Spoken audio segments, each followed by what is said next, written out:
এক রাতের জন্য কত টাকা দিতে হবে? আপনি আমাকে ভুল ভাবছেন। আমি এক রাতের জন্য কেনা কোনো পণ্য নই। কালো শার্ট ও জিন্স প্যান্ট পরিহিত এক সুদর্শন যুবক নাফিয়াকে উদ্দেশ্য করে কথাটি বলে ওঠে। খুব ঝড় হচ্ছে, পুরো রাস্তা জনমানব শূন্য। এই শূন্য রাস্তায় ঝড় উপেক্ষা করে নিজ বাড়ির পথে অগ্রসর হচ্ছে নাফিয়া। হঠাৎ একটা কালো গাড়ি এসে থামে তার সামনে এবং গাড়ি থেকে বেরিয়ে আসে একজন পুরুষ, যাকে ল্যাম্পপোস্টের আলোতে দেখে সুদর্শনই মনে হচ্ছে। কিন্তু যুবকটির করা প্রশ্ন নাফিয়ার কানে আসতেই নাফিয়ার কান গরম হয়ে গেল। কিন্তু এমন ফাঁকা রাস্তায় ছেলেটির সাথে কোনো ধরনের ঝামেলা করাটা নিজের জন্যই কবর খোদার সমান মনে হচ্ছে নাফিয়ার। তাই সে কণ্ঠ স্বাভাবিক রেখে বলে ওঠে, আপনি আমাকে ভুল ভাবছেন। আমি এক রাতের জন্য কেনা কোনো পণ্য নই। বলেই নাফিয়ার স্থান ত্যাগ করতে যায়। অমনি যুবকটি নাফিয়ার হাত ধরে ফেলে। এত রাতে হাইওয়েতে বোরকা পরিহিত কোনো ভালো মেয়ে রাস্তায় থাকে না। জীবনে এই প্রথম পতিতার সন্ধানে এলাম বলে আমায় বোকা ভাবছ? সীমা অতিক্রম করছেন আপনি, হাত ছাড়ুন আমার। পতিতা হয়েও এত ভাব কেন? বেশি টাকার অন্য কোনো কাস্টমার আছে বলেই কি আমার সাথে আসতে এত নাশকতা?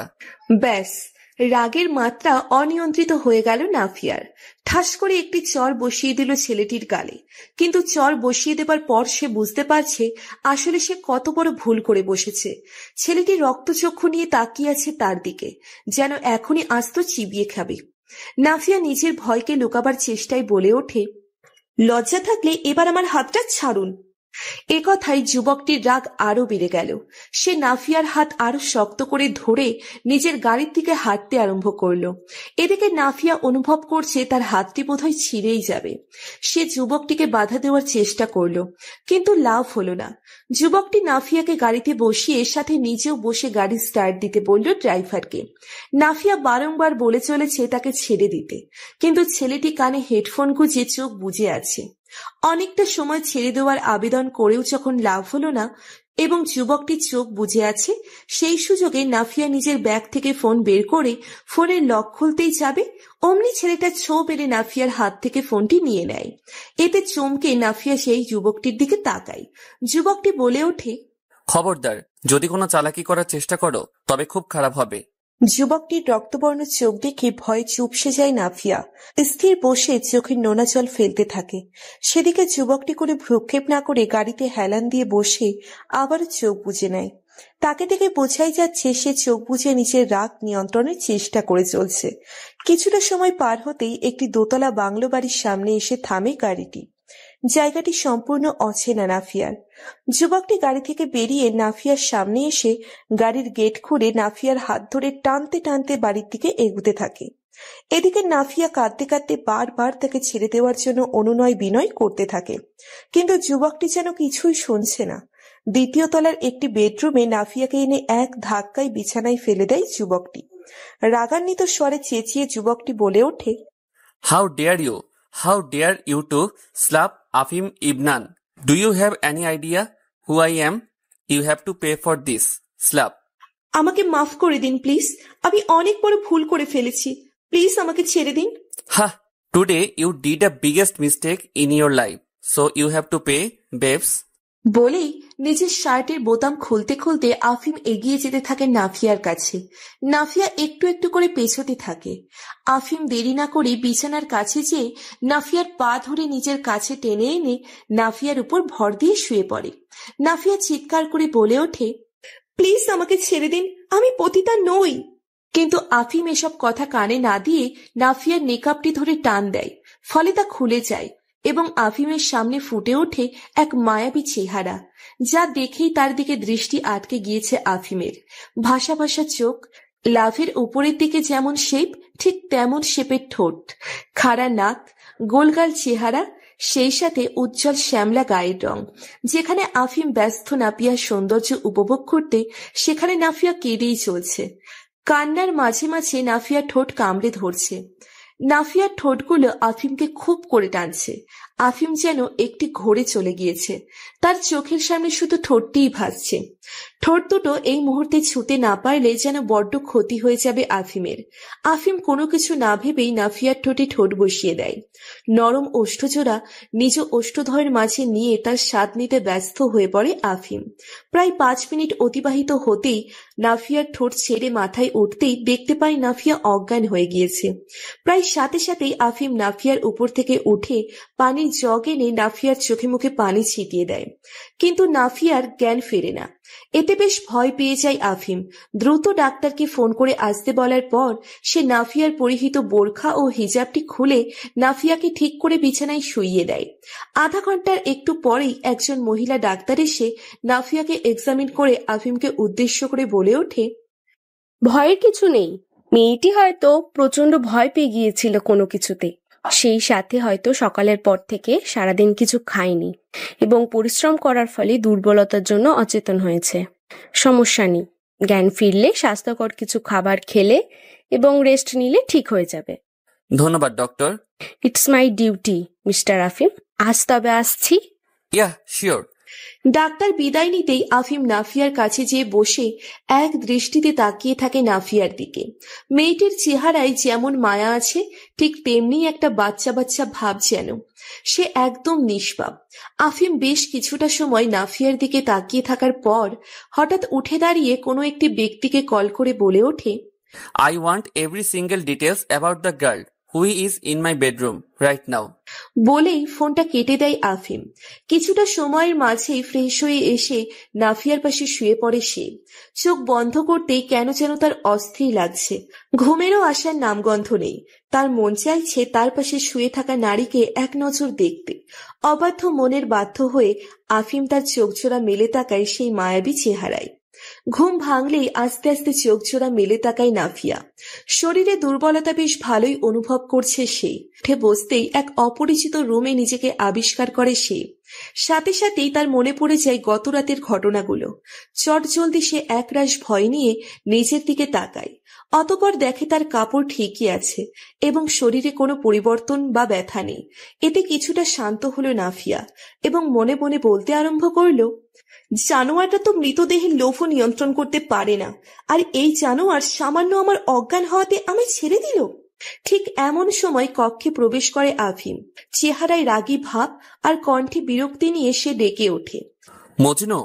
নিচ থেকে আওয়াজ এলো, আইতাছি স্যার। আর না দাঁড়িয়ে আফিম টাওয়েল নিয়ে ওয়াশরুমে চলে যায় ফ্রেশ হতে। জগিং এর ফলে সারা শরীর ঘর্মাত্মক তার। এতটা সময় সবকিছুই নীরবে দেখে গেল নাফিয়া। আফিম ওয়াশরুমে যেতেই সে মনে মনে বলে ওঠে, কি ভাব অসহ্য। কথাটি শেষ করতেই হঠাৎ তার মনে পড়ে তার শরীরে তার বোরখা নেই। চটজলদি সে নিজের আশেপাশে চোখ বুলিয়ে নিজের বোরখা খুঁজতে আরম্ভ করে। বেশি বেগ পেতে হলো না তার। বেডের সামনের সোফাটাতেই তার বোরখাটা পড়ে আছে। নাফিয়া জলদি উঠে তার বোরখাটা পরে নেয়। ঠিক তখনই কক্ষের দরজায় টোকা পড়ার আওয়াজ হয়। নেকাবটা পরে নিয়ে নাফিয়া বলে ওঠে, আসতে পারেন। ম্যাডাম আপনার খাওন। আমি খাবো না, নিয়ে যেতে পারেন। স্যারের অর্ডার ম্যাডাম, আপনার খাওয়ানো লাগবো। আর ডাক্তার কইছে আপনার শরীর দুর্বল, ভালো ভালো খাইতে হইব। ডাক্তার? যে কাল আপনার জ্ঞান যাওয়ানোর পর স্যার ডাক্তার ডেকেছিল। ও আচ্ছা। কথাটি বলেই নাফিয়া ভাবতে আরম্ভ করল, সামান্য অচেতন হওয়ায় সেই রাতে ডাক্তার ডেকেছিল, কিন্তু কেন? একটা বেহুলভী জানোয়ারের দ্বারা এটা আমার কাম্য ছিল না। এখানে খাওন রাখলাম ম্যাডাম। বললাম তো খাবো না, নিয়ে যান খাবার। কথাটি বলার পরপরই নাফিয়া একটি ভারী গম্ভীর ও শান্ত কণ্ঠস্বর শুনতে পেল। এখানে থাকতে চাইছো তবে? চোখের ইশারা করতেই মজনু খাবার সোফার সামনে টেবিলে রেখে চলে যায়। কি বলতে চাইছেন? খাবার পুরোটা খেয়ে নিলে তোমায় ছেড়ে দেওয়া হবে, নয়তো এখানেই থাকবে। আমার খাওয়া নিয়ে আপনাকে চিন্তা না করলেও হবে। Shut up. দয়াকে চিন্তা ভাবছো কি করে? তোমার মতো মেয়ের জন্য আফিম ইবনান চিন্তিত হবে? Are you out of your mind? বেশ চেঁচিয়ে কথাগুলো বলে ওঠে আফিম। ভয়ে ও অপমান বোধে নাপিয়ার চোখ জলে চিকচিক করে ওঠে। যা আফিমের চোখে পড়তেই আফিম সাথে সাথে চোখ সরিয়ে নেয় এবং মনে মনে বলে ওঠে, ওই মায়াবী চোখ জোড়ায় জল বড্ড বেমানান। আমি খাবো না, আমায় যেতে দিন। ঠিক আছে, খেও না। এখানে থাকতে চাইছো? গত রাতে আমার ঠোঁটের মায়ায় পড়ে গিয়েছো বোধহয়। ঠোঁটে বাঁকা হাসি ঝুলিয়ে কথাগুলো বলতে বলতেই নাফিয়ার দিকে এগিয়ে যায় আফিম। আফিমকে নিজের কাছে আসতে দেখে নাফিয়া বলে ওঠে, খেয়ে নিচ্ছি আমি। বলেই সোফায় বসে যেই খাবারে হাত দিতে যাবে অমনি আফিম বলে ওঠে, Idiot, at first, brush your teeth and wash your hands. আফিমের কথায় ঠোঁট উল্টে ওয়াশরুমের দিকে অগ্রসর হয় নাফিয়া। ওয়াশরুমে ঢুকেই সে মনে মনে বলে ওঠে, নিজের ফালতু কথায় আমার মাথা নষ্ট করে আবার নিজেই আমায় অপমান করলো এভাবে। কি ভাবে নিজেকে? কোনো মহাপুরুষ নাকি দুনিয়ার সব থেকে পরিষ্কার ব্যক্তি? হাত মুখ ধুয়ে সোফায় বসে নিজের খাবার শেষ করে নিল নাফিয়া। আর চোখে নাফিয়ার কার্যকলাপ বেশ ভালোভাবেই পর্যবেক্ষণ করছে আফিম। খাওয়া শেষ হতেই নাফিয়া আর দেরি করতে চায় না, আর চোখে একবার তাকাই আফিমের দিকে। আফিম বিছানায় বসে ল্যাপটপ নিয়ে কিছু একটা করছে। গতরাত হতে এই পর্যন্ত আফিমের আচরণে নাফিয়া ওকে ঘৃণাই করে, তাই আফিমের সাথে কোনো কথা বলার বিন্দু পরিমাণ ইচ্ছে নেই নাফিয়ার। তাই সে আফিমকে কিছু না বলেই নিজের বাড়ি যাওয়ার উদ্দেশ্যে কক্ষ হতে বের হতে যাবে অমনি আফিম বলে ওঠে, Hey, মরণ। আফিমের এই ডাকে ভীষণ রেগে যায় নাফিয়া। সে রেগে আফিমের সামনে এসে দাঁড়িয়ে বলে ওঠে, আমার একটি সুন্দর নাম আছে, নাফিয়া। আচ্ছা তাই, তাহলে মরণ বলে ডাকাতে তুমি সাড়া দিলে কেন? এতে এটাই প্রমাণ হয় যে তুমি স্বীকার করেছো তুমি মরণ। আফিমের কথাই যেমন রাগ হচ্ছে নাফিয়ার, ঠিক তেমন নিজের বোকামোর জন্যেও। তাকে এই ডাকে সাড়া দিতে বলেছিল কে? নাফিয়া আর কিছু না বলে আবারও দরজার দিকে অগ্রসর হতেই আফিম বলে ওঠে, কথা শেষ হয়নি আমার, এক পাও আগাবার দুঃসাহস করবে না। দাঁড়িয়ে যায় নাফিয়া। নিজের ভেতর ভীষণ ভয় অনুভব করছে সে। আফিম কি আদেও তাকে যেতে দিবে? এদিকে এসো। একরাশ ভয় নিয়ে নাফিয়া ধীরে ধীরে এক পা করে এগিয়ে আফিমের সামনে গিয়ে দাঁড়ায়। আফিম বলে ওঠে, যেতে দিচ্ছি বলে ভেবো না ছেড়ে দিচ্ছি। আফিম ইবনানকে থাপ্পড় মারার মতো ভয়ানক দুঃসাহস করেছো তুমি, এবং এর ভয়ঙ্কর পরিণতির জন্য প্রস্তুত থেকো। স্বাভাবিক ও শান্ত স্বরে কথাগুলো বললেও এর পিছনে আফিমের ভয়ঙ্কর রাগ ঠিকই আঁচ করতে পারছে নাফিয়া। কথা শেষ হবার পরও নাফিয়াকে হাবলার মতো দাঁড়িয়ে থাকতে দেখে আফিম বলে ওঠে, just get lost from my room, idiot. আফিমের উচ্চস্বর শুনে ভয়ে কেঁপে ওঠে নাফিয়া। সে আর এক মুহূর্ত দেরি না করে দ্রুত আফিমের রুম ত্যাগ করে। বাড়িতে পৌঁছিয়ে দরজায় কড়া নাড়তে সময় লাগলেও নাফিয়ার মা নয়না বেগমের দরজা খুলতে সময় লাগলো না। মেয়ের অপেক্ষায় যেন সেই দরজার ধারেই দাঁড়িয়েছিলেন। নাফিয়াকে দেখে তিনি কিছুটা সময় তাকিয়ে থেকে কিচ্ছুটি না বলেই মেয়ের গালে একটি চড় বসিয়ে দেন। নাফিয়া এতে বিন্দু পরিমাণ অবাক নয়। সে গালে হাত দিয়ে মেঝেতে তাকিয়েই বলে ওঠে, সরি আম্মু, জানি সারা রাত অনেক টেনশন করেছো, কিন্তু কি করব, রাতে ফোনে টাকা ছিল না, তাই তুবার বাসায় যাওয়ার আগে তোমাদের কাউকে জানাতে পারিনি। আর ওখানে যেতেই আন্টির সে কি আপ্যায়ন, সবশেষে ক্লান্তিতে ঘুমিয়ে গিয়েছিলাম। তোমাদের কারো কল রাতে ঘুমের জন্য টের পাইনি, তাই রিসিভও করতে পারিনি। সকালে ফোনে টাকা ঢুকিয়ে তোমাকে মেসেজ করেছিলাম যে আমি ঠিক আছি। তুবার ফোন ছিল না? ওর বাসার অন্য কারো ফোনও কি ছিল না? কোনোভাবেই আমাদের জানানো যেত না? আমাদের এখানে এভাবে টেনশনে ডুবিয়ে রেখে তুই ওখানে শান্তিতে ঘুমাচ্ছিলি? সরি মা, জানোই তো কত পরিশ্রম করতে হয় সারাটা দিন আমায়। ওদের বাসায় যে এতটাই ক্লান্ত ছিলাম যে মাথায় কিচ্ছুটি আসেনি, ক্লান্তিতে ঘুমিয়ে গিয়েছিলাম। কাজটি সত্যি অন্যায় করেছি, মাফ করে দাও। নয়না বেগম উত্তরে কিছু না বলে চোখের জল মুছতে মুছতে নিজের কক্ষের দিকে এগিয়ে যান। ভীষণ অভিমান জমেছে তার নিজের মেয়ের প্রতি। নাফিয়া বেশ বুঝতে পারছে তার মায়ের অভিমান অল্পেতে কমবে না। সে বাসায় ঢুকে নিজের কক্ষে আসতেই দেখে তার ছোট বোন অবনী মুখ গোমড়া করে বসে আছে। বোরখাটা খুলে বিছানায় ফেলে আলমারি থেকে কাপড় বের করতে করতে অবনীকে উদ্দেশ্য করে বলে ওঠে, কে রে, দেখিস নাই আমি আসছি? উত্তর না পেয়ে নাফিয়া আবারও বলে ওঠে, বাহ, বড় বোন যে গত রাতে বাড়ি ফেরেনি সে খবর আছে? এসেছো কেন? যেখানে ছিলে সেখানেই থাকতে। আচ্ছা, চলে যাব। অবনী নাফিয়ার কথা শুনে পেছন ফিরে তাকাই তার দিকে। অবনীর দিকে তাকাতেই নাফিয়া দেখে মেয়েটা কাঁদছে। নাফিয়া দ্রুত বোনের কাছে যেয়ে বলে ওঠে, কাঁদছিস কেন? তুমি জানো গতরাতে আমরা সবাই কতটা চিন্তায় ভুগেছি? মা, বাবা, আমি সারা রাত ঘুমাইনি। বাবা তো চেয়েছিলেন সকালেই থানায় যাবেন, আর আম্মু তো কেঁদেই অস্থির। আমি তোমার সব ফ্রেন্ডদের কল দিয়েছি, তাদের মধ্যে শুধু তুবা আপু এবং অরিন আপু কল ধরেনি। আচ্ছা, সরি বলেই নিজের ছোট বোনকে বুকে জড়িয়ে নেয় নাফিয়া এবং মনে মনে বলে ওঠে, ভাগ্যিস তুবা কল ধরেনি। নাফিয়া নিজ বাড়ির উদ্দেশ্যে রওনা হওয়ার পরপরই আফিমও রওনা হয় নিজ বাড়ির উদ্দেশ্যে। বাড়িতে পৌঁছিয়ে নিজের রুমের দিকে যাওয়ার সময় আফিমের মা সানিয়া বেগম তাকে দেখে বলে ওঠে, আফিম, সারাত কোথায় ছিলে? বাংলোতে মম। কেন? এমনিতেই। এমনি মানে কি? এভাবে না জানিয়া হঠাৎ বাংলোতে কেন গেলে? ওহো বৌমা, আমার পোতাকে এত প্রশ্ন কেন করছো, যেন সে কোনো ক্রিমিনাল।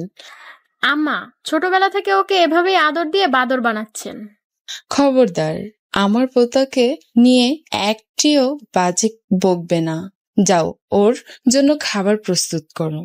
সানিয়া বেগম শাশুড়ির আদেশে রান্নাঘরের দিকে এগিয়ে গেলেন। মায়ের প্রশ্নের ভান্ডার থেকে রেহাই পেয়ে আফিম খুশিতে তার দাদিকে জড়িয়ে ধরে বলে ওঠে, লাভ ইউ দাদিমা। লাভ ইউ টু দাদা ভাই। তোমার শরীর কেমন এখন? মোটামুটি। তোর পাপা বলল আমার পরিচর্যা দেখাশোনার জন্য একজন লোক রাখবে। বাহ, কোনো লোক ঠিক করেছে? না, এখন ঠিক করি নাই। কথাটি শোনা মাত্র বাঁকা হাসে আফিম। কিছু একটা ভেবে সে তার দাদির গালে চুমু বসিয়ে তার থেকে বিদায় নিয়ে নিজ কক্ষে প্রবেশ করে। তার মুঠোফোনটি বের করে তাতে একটি নাম্বার ডায়াল করে কানে ধরে। জি স্যার।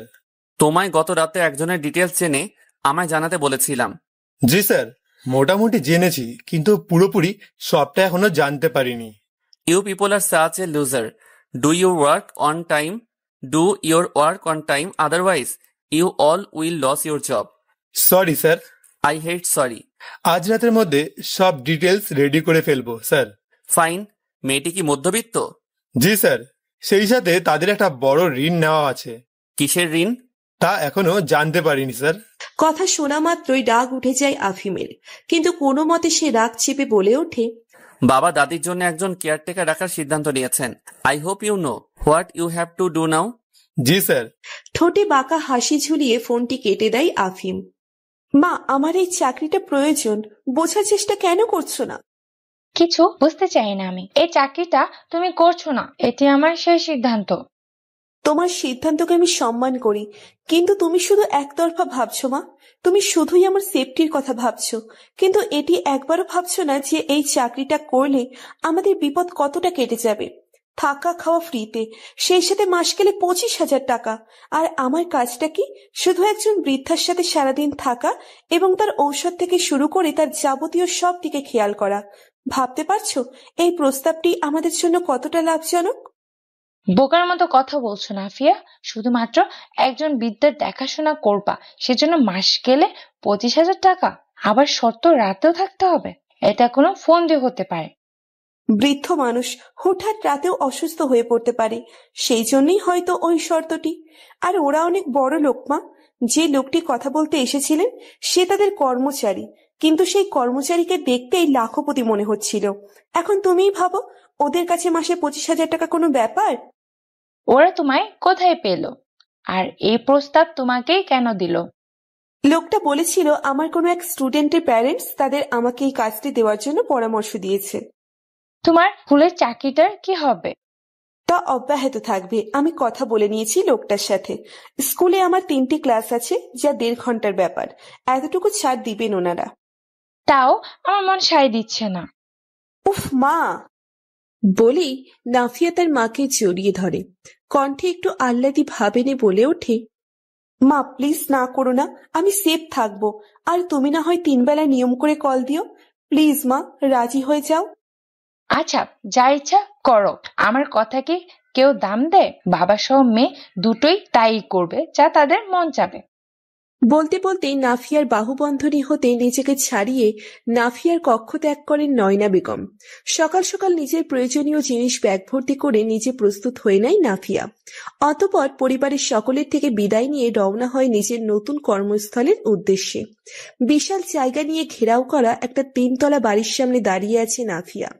মুগ্ধ হয়ে বাড়িটি দেখছে সে। সাদা এবং কমলা রঙের বাড়িটির চারপাশ উঁচু দেওয়ালে ঘেরা। দেওয়ালের ভিতরের দিকটা বিভিন্ন ফুল গাছ দ্বারা সজ্জিত। মেইন গেটটি যেমন বড়, তেমন এর উপর করা কারুকাজগুলোও আকর্ষণীয়। মুগ্ধতা নিয়ে নাফিয়া বাড়ির সদর দরজার বেল বাজাতেই একটি 21 থেকে 22 বছরের মেয়ে দরজা খুলে বলে ওঠে, কাকে চাই? জি, আমাকে এবাড়ির একজন বুজরুক ব্যক্তির পরিচর্যার দায়িত্বে নিয়োগ করা হয়েছে। ও, ভিতরে আসুন। মেয়েটি নাফিয়াকে সোফার দিকে ইঙ্গিত করে বলে ওঠে, এখানে বসুন, আমি ম্যামকে ডেকে দিচ্ছি।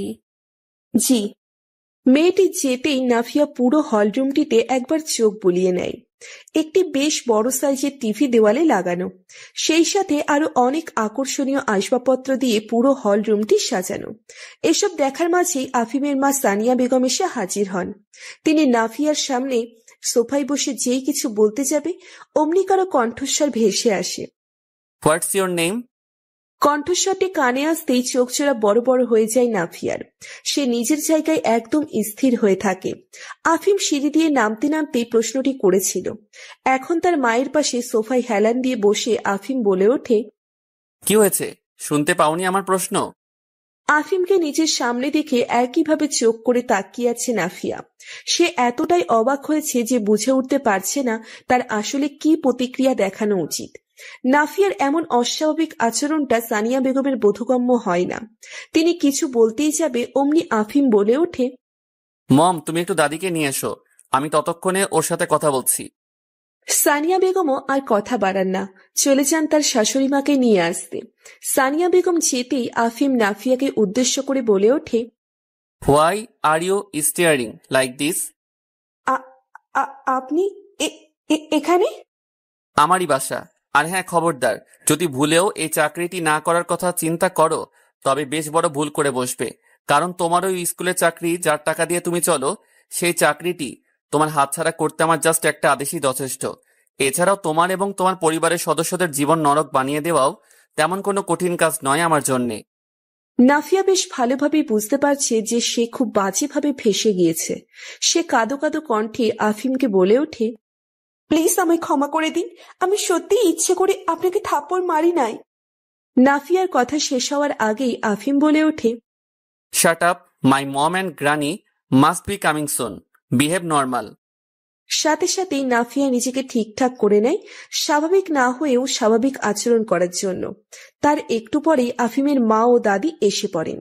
দুজনে বসে প্রথমে নাফিয়ার সম্পর্কে জানতে চায় এবং পরে সারাদিনে দাদির কি কি ঔষধ আছে সেগুলো এবং নাফিয়ার কাজ বুঝিয়ে দেন।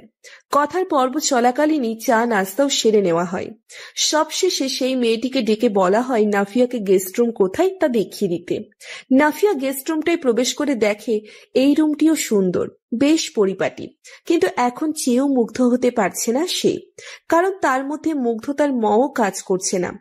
মন মস্তিষ্ক সব জায়গায় আফিম নামক বড্ড ভয়ঙ্কর প্রাণীটি ঘুরছে। যা হচ্ছে তা হতে দেওয়া ছাড়া যেহেতু আর কোনো উপায় নেই, তাই নাফিয়া বেশি না ভেবে নিজের পরিস্থিতি বোরখা খুলে ফ্রেশ হয়ে নেয়। অতবার তৈরি হয়ে সে অগ্রসর হয় দাদির রুমের দিকে। পথে আফিমের চোখে পড়ে যায় নাফিয়া। নাফিয়া একটি হাতা লম্বা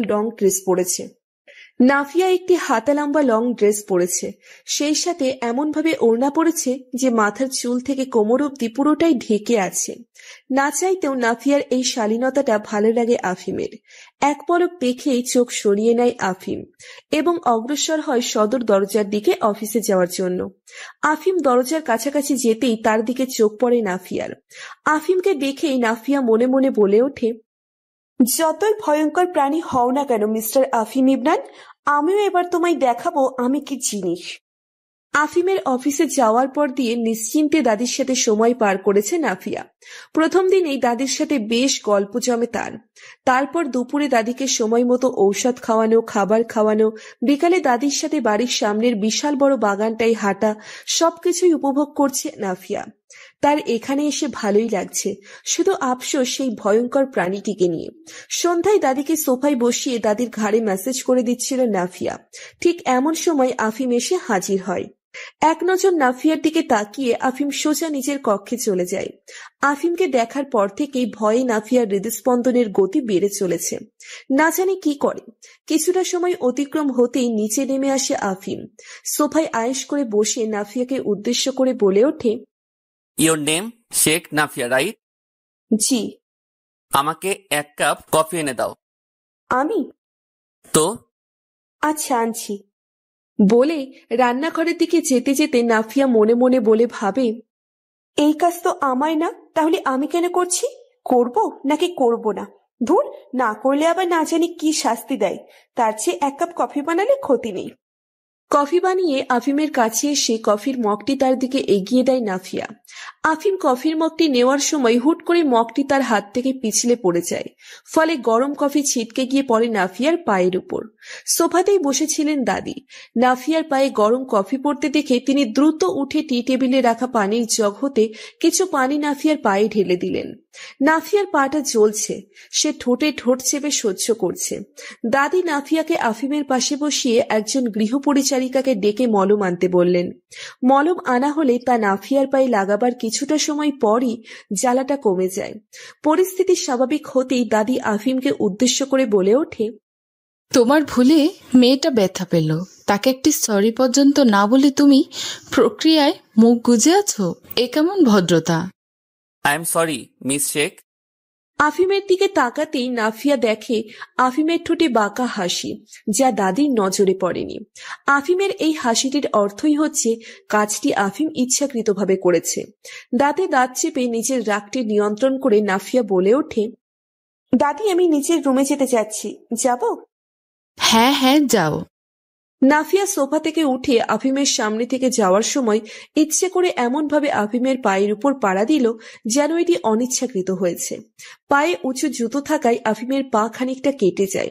পত্রিকা পড়ার মাঝেই ব্যথা অনুভব হওয়ায় আহ শব্দ করে ওঠে আফিম। নাফিয়া চমকে যাওয়ার নাটক করে বলে ওঠে, সরি সরি সরি, আমি খেয়াল করিনি।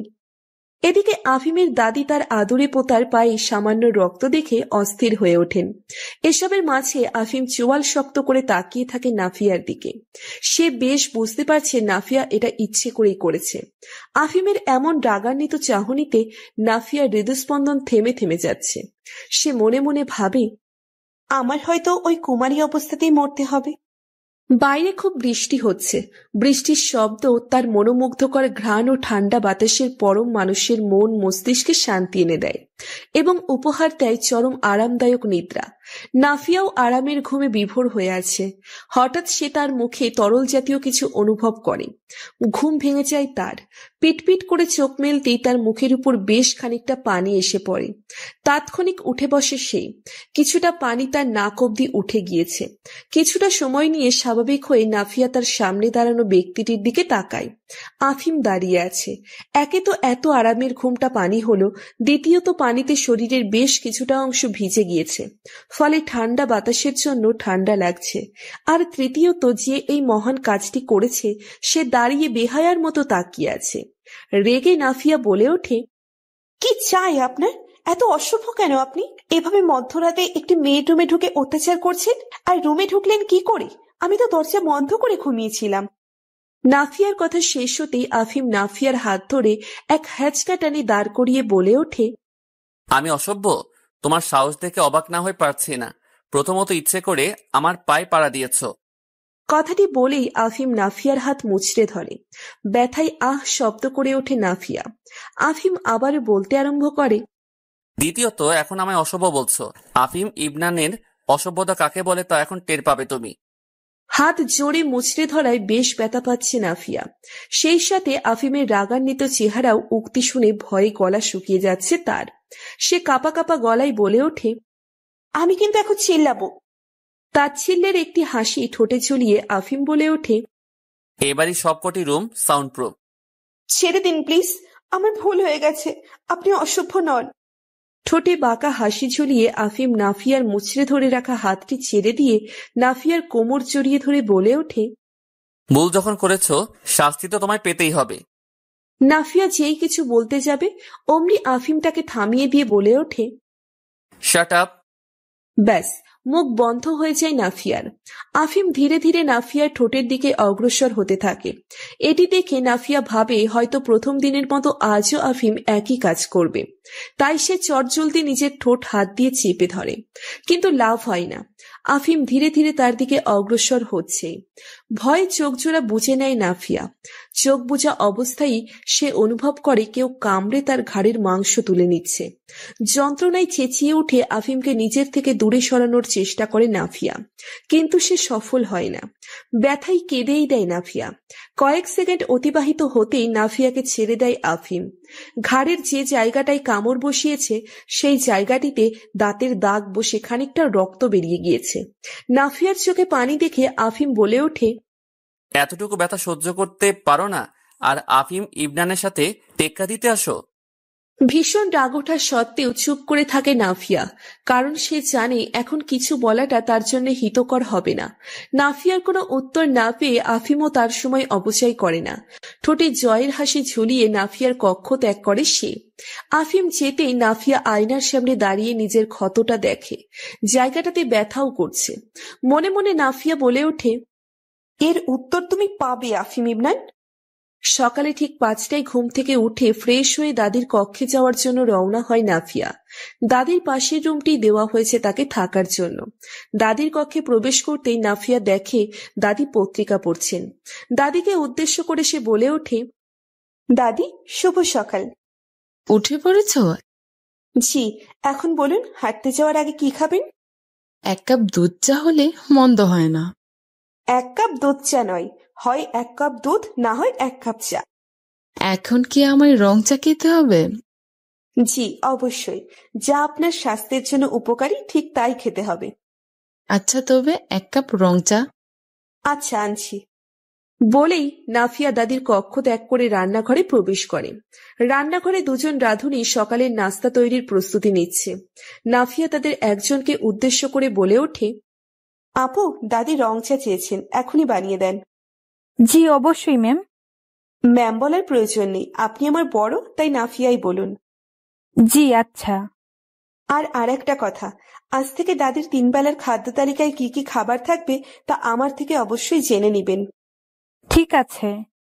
আজ তার সকালের নাস্তার জন্য 2টি রুটি, এই যে এই বাটির 1 বাটি গরুর কলিজা এবং ডিম তৈরি করবেন। আছে তো সব? জি আছে, তৈরি হয়ে যাবে। ধন্যবাদ। বলেই রান্নাঘর থেকে বেরিয়ে দাদির কক্ষের দিকে অগ্রসর হয় নাফিয়া। ঠিক 5:30 দাদি ও নাফিয়া দুজনেই বেরিয়ে পড়ল হাঁটার জন্যে। বাড়ির কাছেই একটি পার্ক আছে। সেই পার্কটিতেই দুজন হাঁটার সাথে সাথে বিভিন্ন গল্পও করল।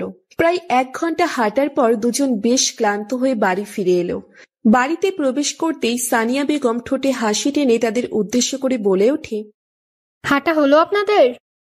নাফিয়া ঠোঁটে হাসি ফুটিয়ে সম্মতি জানালো, আর দাদি বলে উঠল, তোমারও হাঁটা উচিত বৌমা, বয়স তোমারও হয়েছে, সেই সাথে ওজনটাও তো তোমার কম নয়। শাশুড়ির এমন উক্তি শুনে মুহূর্তেই মুখটি কালো হয়ে গেল সানিয়া বেগমের। তিনি শাশুড়িকে উদ্দেশ্য করে বলে ওঠেন, মন্দ বলেননি মা। সানিয়া বেগমের মন খারাপ হতে দেখে নাফিয়া বলে ওঠে, কি যে বলেন না দাদি, আন্টি এখনো ইয়াং আছে, তাকে দেখে কেউ বলবে নাকি তার এত বড় ছেলে আছে? আমিই তো প্রথম থেকে অবাক হয়েছিলাম, যার শাশুড়িকে এখনো বার্ধক্য কাবু করতে পারল না, সেখানে তার বয়স তো অনেক কম। নাফিয়ার কথায় সানিয়া বেগমের চেহারা খুশিতে জ্বলজ্বল করে ওঠে এবং তার ঠোঁটের হাসিটি আবারও ফিরে আসে। দাদি নাফিয়াকে উদ্দেশ্য করে বলে ওঠে, শাশুড়ি বৌমা দুজনকেই পটানো হচ্ছে দেখছি। নাফিয়া হেসে বলে ওঠে, মোটেই না, যা সত্যি তাই বলছি। নাফিয়ার কথায় দাদি একটু হেসে সানিয়া বেগমকে বলে ওঠে, বৌমা আমার খাবার প্রস্তুত করো, ফ্রেশ হয়ে আসছি। আচ্ছা মা। অতঃপর নাফিয়া ও দাদি উভয়ই চলে গেল নিজ নিজ কক্ষে ফ্রেশ হতে এবং সানিয়া বেগম রান্নাঘরে। আফিমের সকাল হয় 6টায়। উঠেই বেরিয়ে পড়ে জগিং এর উদ্দেশ্যে। টানা 1 ঘন্টা ওয়ার্কআউট করে বাড়ি ফেরেন তিনি। বাড়ি ফিরে গোসল সেরে একদম অফিসে যাওয়ার জন্য প্রস্তুত হয়ে নিজের কক্ষ হতে খাবার ঘরে এসে নিজের সকালের নাস্তা শেষ করেন। তারপর কিছুটা সময়ের জন্য পত্রিকায় মুখ ডুবান। অফিস 9টায় হওয়ায় 8:40 অফিসের উদ্দেশ্যে রওনা হয়। এটা ছিল আফিমের প্রত্যেক দিনের সকালের নিয়মিত কার্যক্রমের সূচি। আজও তার ব্যতিক্রম হলো না। অফিসে যাওয়ার জন্য পুরোপুরি প্রস্তুত হয়ে খাবার ঘরে এসে চারপাশে চোখ বুলিয়ে নেয় সে, কিন্তু নাফিয়ার দেখা মেলে না। তাই খাওয়াটা শেষ করে আফিম তার দাদির কক্ষে যায়, হয়তো নাফিয়া সেখানেই আছে এই ভেবে। কিন্তু দাদির কক্ষেও নাফিয়ার খোঁজ মেলে না। আফিমকে সকাল সকাল নিজের কক্ষে আবিষ্কার করে বেশ বিস্মিত হন দাদি। তিনি কৌতূহল দমিয়ে না রেখে জিজ্ঞেস করে বসেন, আজ এত সকাল সকাল আমার রুমে? এমনি দেখতে এলাম, কেমন আছো? এত বছরে তো কখনো সকাল সকাল তোমার আমার কথা মনে পড়েনি, তবে আজ হঠাৎ? উফ দাদি, ডোন্ট বিহেভ লাইক মম। আচ্ছা আচ্ছা। মিস শেখ ঠিক মতো নিজের কাজ করছে তো? খুবই দায়িত্ববান মেয়েটি, এখন অবধি তার একটি কাজেও ত্রুটি হয়নি। মাত্র কালই এলো, কিন্তু কাজ এমন ভাবে করছে যেন খুবই অভিজ্ঞ। একটু বেশি সুনাম করলে। কমই করেছি। যাই হোক, এখন কই মহারানী? তোমাকে একা ফেলে নিজেতে মত্ত হয়ে আছে, আর তুমি বসে তার সুনাম করছো। ওর স্কুলের ক্লাস শুরু হয় 7:30-এ, তাই স্কুলের উদ্দেশ্যে বেরিয়েছে। কথাটি শুনে আফিম মনে মনে বলে উঠল, ইস, ভুলেই গিয়েছিলাম, সকাল সকাল এক ডোজ দিয়ে যাব, তা আর হচ্ছে না। নাফিয়ার খবর মিলতেই আফিম উঠে দাঁড়িয়ে তার দাদিকে উদ্দেশ্য করে বলে ওঠে, আচ্ছা দাদি, আমি যাই, তুমি নিজের খেয়াল রেখো। কথাটি শেষ করে দাদির দিকে একটা ফ্লাইং কিস ছুড়ে কক্ষ ত্যাগ করে সে। 7:30 হতে 9টা অব্দি 3টে ক্লাস নেয় নাফিয়া। প্রথম, তৃতীয় এবং চতুর্থ, এই 3টি শ্রেণীর 3টি বিষয়ের ক্লাস নেয় সে। 9টা বাজে ক্লাস নেওয়া শেষে বাসায় এসে পৌঁছায় নাফিয়া। ফ্রেশ হয়ে দাদির কক্ষে যেতেই দেখে দাদি ঘুমিয়ে আছেন, তাই আবার নিজের কক্ষে ফিরে আসে সে। বিছানায় গা এলিয়ে দিতেই তার চোখের সামনে ভেসে ওঠে গত রাতের আফিমের করা কাজটি। আফিমের এই কাজটির একটি পাল্টা জবাব তার দিতেই হবে, কিন্তু কিভাবে দিবে তাই ভাবনার বিষয়। শুয়ে শুয়ে এটি ভাবতেই ব্যস্ত হয়ে পড়ল নাফিয়া। সন্ধ্যায় সবাই হলরুমে বসে টিভি দেখছে। আফিমও অফিস থেকে ফিরে ফ্রেশ হয়ে নিয়ে হলরুমে এসে পত্রিকাটি নিয়ে বসে আছে। কিছুটা সময় পত্রিকায় মুখ ডুবিয়ে থাকার পর আফিম নাফিয়ার দিকে আর চোখে তাকিয়ে দেখে নাফিয়া খুব মনোযোগ দিয়ে টিভিতে বাংলা নাটক দেখছে। নাফিয়ার এত শান্তি আর সহ্য হয়নি তার। সে নাফিয়াকে উদ্দেশ্য করে বলে ওঠে, মিস শেখ, আমার জন্য এক কাপ কফি নিয়ে আসবেন কি? ও কফি আনতে যাবে কেন? এত সার্ভেন্ট থাকতে? দাঁড়া, কোনো একজন সার্ভেন্টকে বলছি। না না আন্টি, আমিই আনছি, কোনো সমস্যা নেই। সানিয়া বেগম উত্তরে কিছু না বলে মুচকি হাসেন। এদিকে নাফিয়া যেন আফিমের মুখ থেকে এটি শোনার জন্যই অপেক্ষারত ছিল এতক্ষণ। ঠোঁটে হাসি ঝুলিয়ে নাফিয়া চলে যায় রান্নাঘরে কফি বানাতে, আর এদিকে কিছুটা সন্দিহান চোখে আফিম তাকিয়ে রয় নাফিয়ার যাওয়ার পানে। মেয়েটির মতলব তার কাছে ঠিক সুবিধের লাগছে না। কিছুটা সময় পার হতেই নাফিয়া কফি হাতে ফিরে আসে। আফিমকে কফিটি এগিয়ে দেয় ঠোঁটে হাসি ঝুলিয়ে। নাফিয়া ওর দিকে তাকিয়ে হাসিটা ঠিকমতো হজম হলো না আফিমের। সে ভ্রু কুঁচকে একবার নাফিয়াকে দেখে নিয়ে একটু করে কফিতে চুমুক বসায়। কফির টেস্ট একদম ঠিক দেখে আফিম খানিকটা অবাক হয়, কারণ সে ভেবেছিল নাফিয়া কফিতে কিছু একটা মিশিয়েছে। কিন্তু এমনটি না হওয়ায় আফিম আরো একবার নাফিয়ার দিকে তাকায়। দেখে নাফিয়া টিভিতে মনোযোগ নিবেশ করেছে। আফিম আর বেশি না ভেবে কফিটা এক এক চুমুক করে পুরোটা শেষ করে দেয়। খাওয়ার কিছুটা সময় পেরোতেই পেট কেমন জানি শব্দ করে ওঠে। আফিমের মনে হচ্ছে সে এখনই ওয়াশরুমে না গেলে বিরাট বড় ক্ষতি হয়ে যাবে। পত্রিকাটি কোনো মতে রেখে আফিম দ্রুত গতিতে নিজের কক্ষের ওয়াশরুমের উদ্দেশ্যে অগ্রসর হয়। দ্রুত পদে ওয়াশরুমে ঢুকতেই পা পিছলে ঠাস করে ওয়াশরুমের মেঝেতে পড়ে যায় সে। ভালো করে মেঝেতে দৃষ্টিপাত করতেই সে দেখে পুরো ফ্লোরটাই সাবান পানি। পায়ে প্রচুর ব্যথা পাওয়া সত্ত্বেও কোনো মতে উঠে কাজটি সেরে নেয়। কাজ শেষ হতেই যেই সে বেরোতে যাবে তখন দেখে ওয়াশরুমের গেটটা বাইরে দিয়ে আটকানো। আফিম বেশ বুঝতে পারছে এই সব কাজের পেছনে কার হাত। রাগে পুরো মুখ লাল বর্ণ ধারণ করেছে তার। জোরে জোরে নিঃশ্বাস ছেড়ে হাত বারবার মুঠোবন্দি করে এবং খুলে নিজের রাগ কমানোর চেষ্টা চালিয়ে চলছে সে। এরই মাঝে আবারও পেট শব্দ করে ওঠে তার। এভাবেই চলতে চলতে 2 ঘন্টা পার হবার পর নাফিয়া গিয়ে আফিমের ওয়াশরুমের দরজা বাহির থেকে খুলে দিয়ে এক দৌড়ে দাদির কাছে চলে আসে। শরীরটা ভীষণ ক্লান্ত লাগছে আফিমের। ওয়াশরুমের দরজা খোলা পেয়ে বেরিয়ে আসে সে। কক্ষ পুরোটাই খালি দেখে আর কোনো কিছুতে মনোযোগ না দিয়ে টাওয়েলটা নিয়ে আবার ওয়াশরুমে চলে যায় সে। ক্লান্ত শরীরে গোসলটি সেরে কক্ষে এসে বিছানায় গা এলিয়ে দেয় এবং একজন সার্ভেন্টকে ডেকে স্যালাইন দিয়ে যেতে বলে। সেই রাতে আফিম আর নিজের কক্ষ হতে বের হয় না। এদিকে নাফিয়ার যেন ঈদ, সে তো মহা খুশি। আফিমকে তার উচিত শিক্ষা দিতে পেরে নিজের কাছেই বড্ড বড্ড ভালো লাগছে তার। রাতে নিজের রুমের দরজা এবং জানালাটাও পর্যন্ত ভালোভাবে আটকিয়ে এসি ছেড়ে শুয়ে পড়ে নাফিয়া। আগের রাতে আফিম এক্সট্রা চাবি ব্যবহার করে ওর কক্ষে প্রবেশ করেছিল, তা বুঝতে পেরে আজ দরজার ছিটকিনিটাও লাগিয়েছে সে। অতঃপর বিছানায় আরাম করে শুয়ে সে কল্পনা করতে আরম্ভ করে আজ আফিমকে দেওয়া শাস্তিতে আফিম কেমন অনুভব করছিল। ভাবতেই চরম আনন্দ হচ্ছে নাফিয়ার। সে মনে মনে বলে ওঠে, কাল সকালে মিস্টার আফিম ইবরানের অবস্থাই বলে দেবে নাফিয়ার সাথে টেক্কা দেওয়ার ফল কেমন হয়। ঠোঁটে প্রশান্তির হাসি টেনে চোখ জোড়া বুঝে নেয় নাফিয়া এক শান্তিময় ঘুমের আশায়। সকাল হতে দাদির সাথে সাথেই আছে নাফিয়া। এক মুহূর্তের জন্যেও কোথাও একা থাকছে না সে। বলা তো যায় না আফিম কখন আবার তার উপর হামলা করে বসে। তার উপর আজ আবার স্কুলও বন্ধ। স্কুলে থাকলেও চিন্তামুক্ত থাকা যেত। সকালে যখন দাদি ও নাফিয়া উভয়েই খাবার টেবিলে বসে গরম গরম চায়ে চুমুক বসাচ্ছিল, তখন দেখা মিলল আফিমের। গতকাল পিছলে পড়ায় পায়ে ব্যথা হয় তার, তাই জন্য ঠিক মতো হাঁটতে পারছে না সে। আফিমকে এভাবে হাঁটতে দেখে মনে মনে খুবই খুশি হয় নাফিয়া এবং বলে ওঠে, এতটুকু ডোজে ঠিক মতো হাঁটতে পারছে না, আর আসছে নাফিয়ার সাথে টেক্কা দিতে। নাফিয়ার দিকে চোখ পড়তেই আফিম দেখে নাফিয়ার ঠোঁটে হাসি, সাথে সাথে চোয়াল শক্ত হয়ে যায় তার। হাত মুঠোবন্দি করে আফিম চুপচাপ হেঁটে নিজের পত্রিকাটি নিয়ে একজন সার্ভেন্টকে আদেশ করে খাবার তার রুমে পাঠিয়ে দিতে। অতঃপর নিজের রুমে চলে যায়। এরপর থেকে সারাদিনে আফিমের দেখা মেলে না। আজ অফিসেও যায় না সে, সারাটা দিন নিজের কক্ষেই থাকে। এদিকে আফিমের ভয়ে ভয়ে নাফিয়া পুরো দিনে এক মুহূর্ত একা থাকেনি, সব সময় কারো না কারো সাথেই ছিল। কিন্তু আফিমকে এভাবে সারাদিন রুমে থাকতে দেখে কেন যেন খারাপও লাগছে নাফিয়ার। সার্ভেন্ট যারা আফিমের রুমে গিয়েছিল তাদের দাদি জিজ্ঞেস করেছিলেন আফিমের কথা। সবার উত্তর, স্যার চুপচাপ শুয়ে আছেন, হয়তো স্যারের শরীর ভালো না। সারাটা দিন আফিম নিজেকে এভাবে বন্দি করে রেখেছে, সেই সাথে শরীরটিও ভালো নেই। এগুলো দেখে নাফিয়ার খুব খারাপ লাগছে। রাতে নিজের কক্ষে সে বিছানায় গা এলিয়ে দিয়ে ভাবতে থাকে হয়তো সে অতিরিক্ত করে ফেলেছে, এতটা না করলেও পারত। মনে মনে সে এও ভেবে নেয় যে সে আফিমকে সরি বলবে। আফিম যেহেতু নিজ কক্ষ হতে বের হচ্ছে না, তাই নাফিয়াও দরজা লাগানোর দিকে তেমন গুরুত্ব আরোপ করেনি। সে গোসল সেরে বারান্দায় গিয়ে দাঁড়িয়ে আকাশপানে তাকিয়ে আছে। এমন সময় হঠাৎ তার কানে কোনো কাচের জিনিস ভাঙার আওয়াজ আসে। ভ্রুচোরা কুঁচকে নিজের কক্ষে প্রবেশ করতেই দেখে আফিম এক এক করে কাচের আসবাবপত্রগুলো মেঝেতে ছুঁড়ে ফেলছে। অবাক হয়ে আফিমের এমন উদ্ভট কাজের দিকে তাকিয়ে আছে নাফিয়া।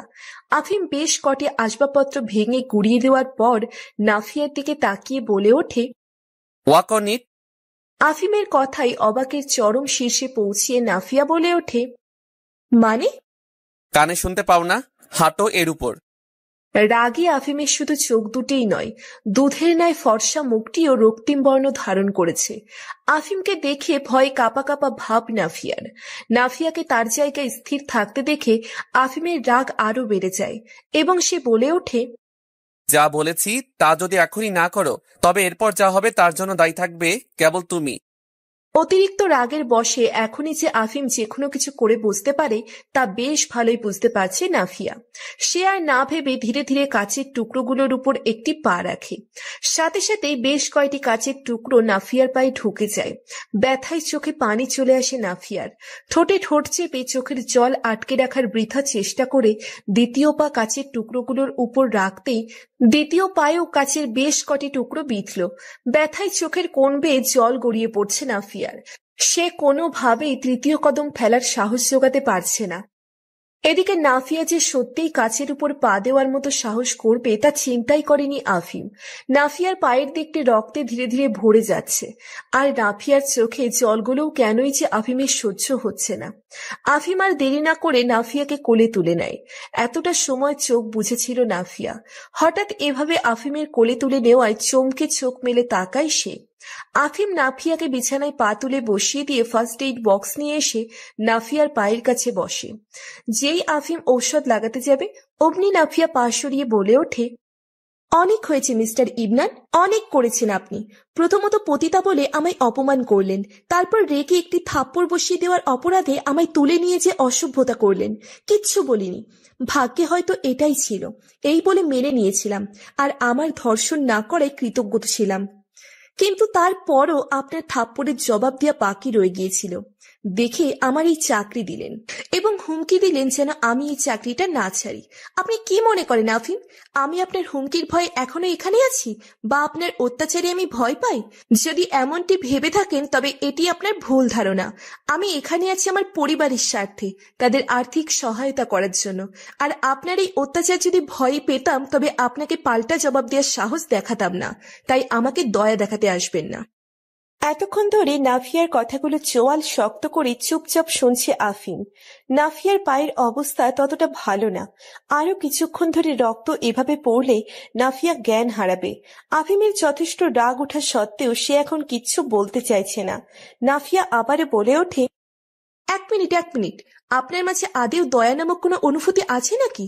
সব নাটক। আমার তো মনে হয় সবই নাটক। কারণ যে ছেলে দিনের আলোয় সফল বিজনেসম্যান, রাতের অন্ধকারে সে একজন পতিতা সন্ধানী। দেহলোভী কোনো ব্যক্তির মানবীয় গুণাবলী থাকে না, আপনারও নেই। ব্যাস, এতক্ষণ নিজের রাগ নিয়ন্ত্রণে রাখতে পারলেও এখন আফিমের সহ্যের সীমা অতিক্রম হয়ে গিয়েছে। সে নাফিয়ার মুখ এক হাতে শক্ত করে চেপে ধরে বলে ওঠে, who the hell are you to জাজ মি? কি জানো তুমি আমার সম্পর্কে?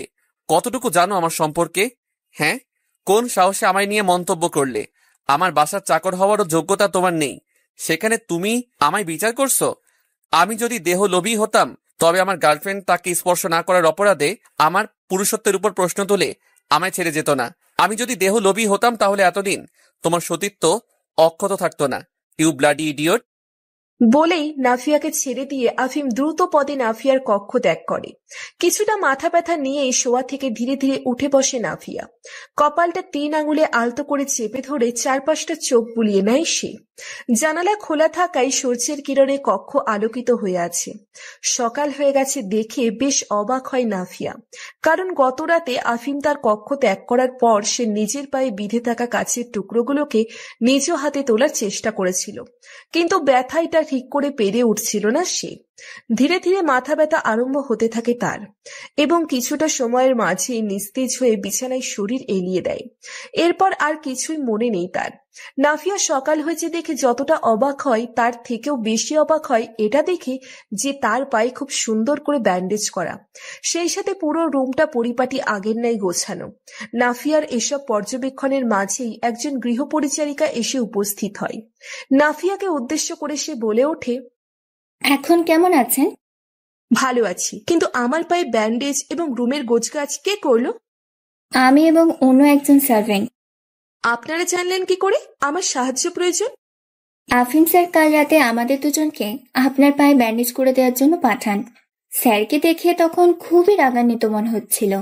তিনি আমাদের বেশ তাড়া দিয়ে বলেছিলেন আপনার রুমে এসে পায়ে ব্যান্ডেজটি করে দিতে। আমরাও দেরি করিনি, এসে আপনাকে অচেতন অবস্থায় পাই। ও আচ্ছা, আন্টি দাদি তারা জেনেছে? তাদের কাঁচের কথাটি বলা হয়নি, শুধু বলেছি পায়ে ব্যথা পেয়েছেন। বেশ করেছেন। আপনার এখনই কিছু খেয়ে নেওয়া উচিত ম্যাম। আগামী যে কদিন আপনি পুরোপুরি সুস্থ না হন সে পর্যন্ত স্যার আপনার দায়িত্ব আমাকেই দিয়েছেন। কোনো প্রয়োজন নেই, আমি নিজের খেয়াল রাখতে পারবো। এমনটি করবেন না ম্যাম। স্যারের রাগ সম্পর্কে হয়তো আপনি অবগত নন। তিনি 1 সেকেন্ডও সময় নেবেন না আমায় চাকরি হতে বের করে দিতে। নাফিয়া উত্তরে আর কিচ্ছু বলে না। আফিমের রাগ একদিনেই বেশ ভালোভাবে উপলব্ধি করেছে সে। নিরাপদাকে সম্মতি ভেবে নিয়ে মেয়েটি নাফিয়ার নাস্তা আনতে রান্নাঘরের দিকে অগ্রসর হয়। এদিকে নাফিয়ার ঘুম ভেঙেছে খবর পেয়ে দাদি এবং সানিয়া বেগম উভয়ই নাফিয়ার কক্ষে এসে জিজ্ঞেস করেন সে কেমন আছে এবং পায়ে ব্যথা পেল কি করে। উত্তরে নাফিয়া বলে, আসলে রাতে একটু গলা খুসখুস করায় গরম পানি করতে রান্নাঘরে গিয়েছিলাম।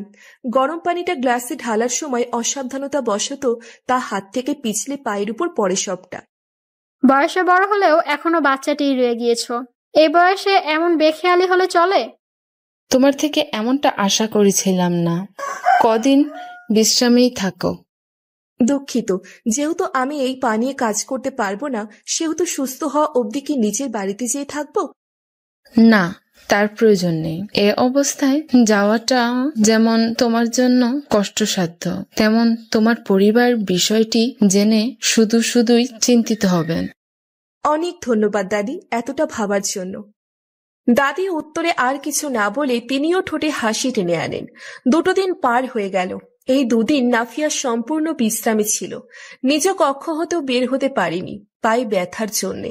স্কুলেও নিজের অসুস্থতার ব্যাপারটি জানিয়ে দিয়েছিল সে, এবং প্রায় 1 সপ্তাহের ছুটি মঞ্জুর করিয়ে নিয়েছে।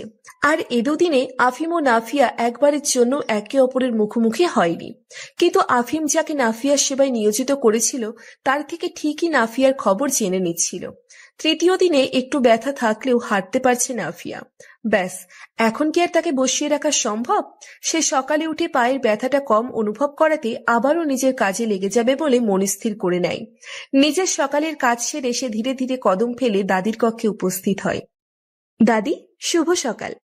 কি ব্যাপার, তুমি বিশ্রাম না নিয়ে এখানে কি করছো? আমার পা এখন অনেকটাই ঠিক হয়ে গিয়েছে দাদি, এখন আমি মোটামুটি হাঁটাহাঁটি করতে পারবো। ভেবে বলছো? জি। ঠিক আছে, বসো এখানে।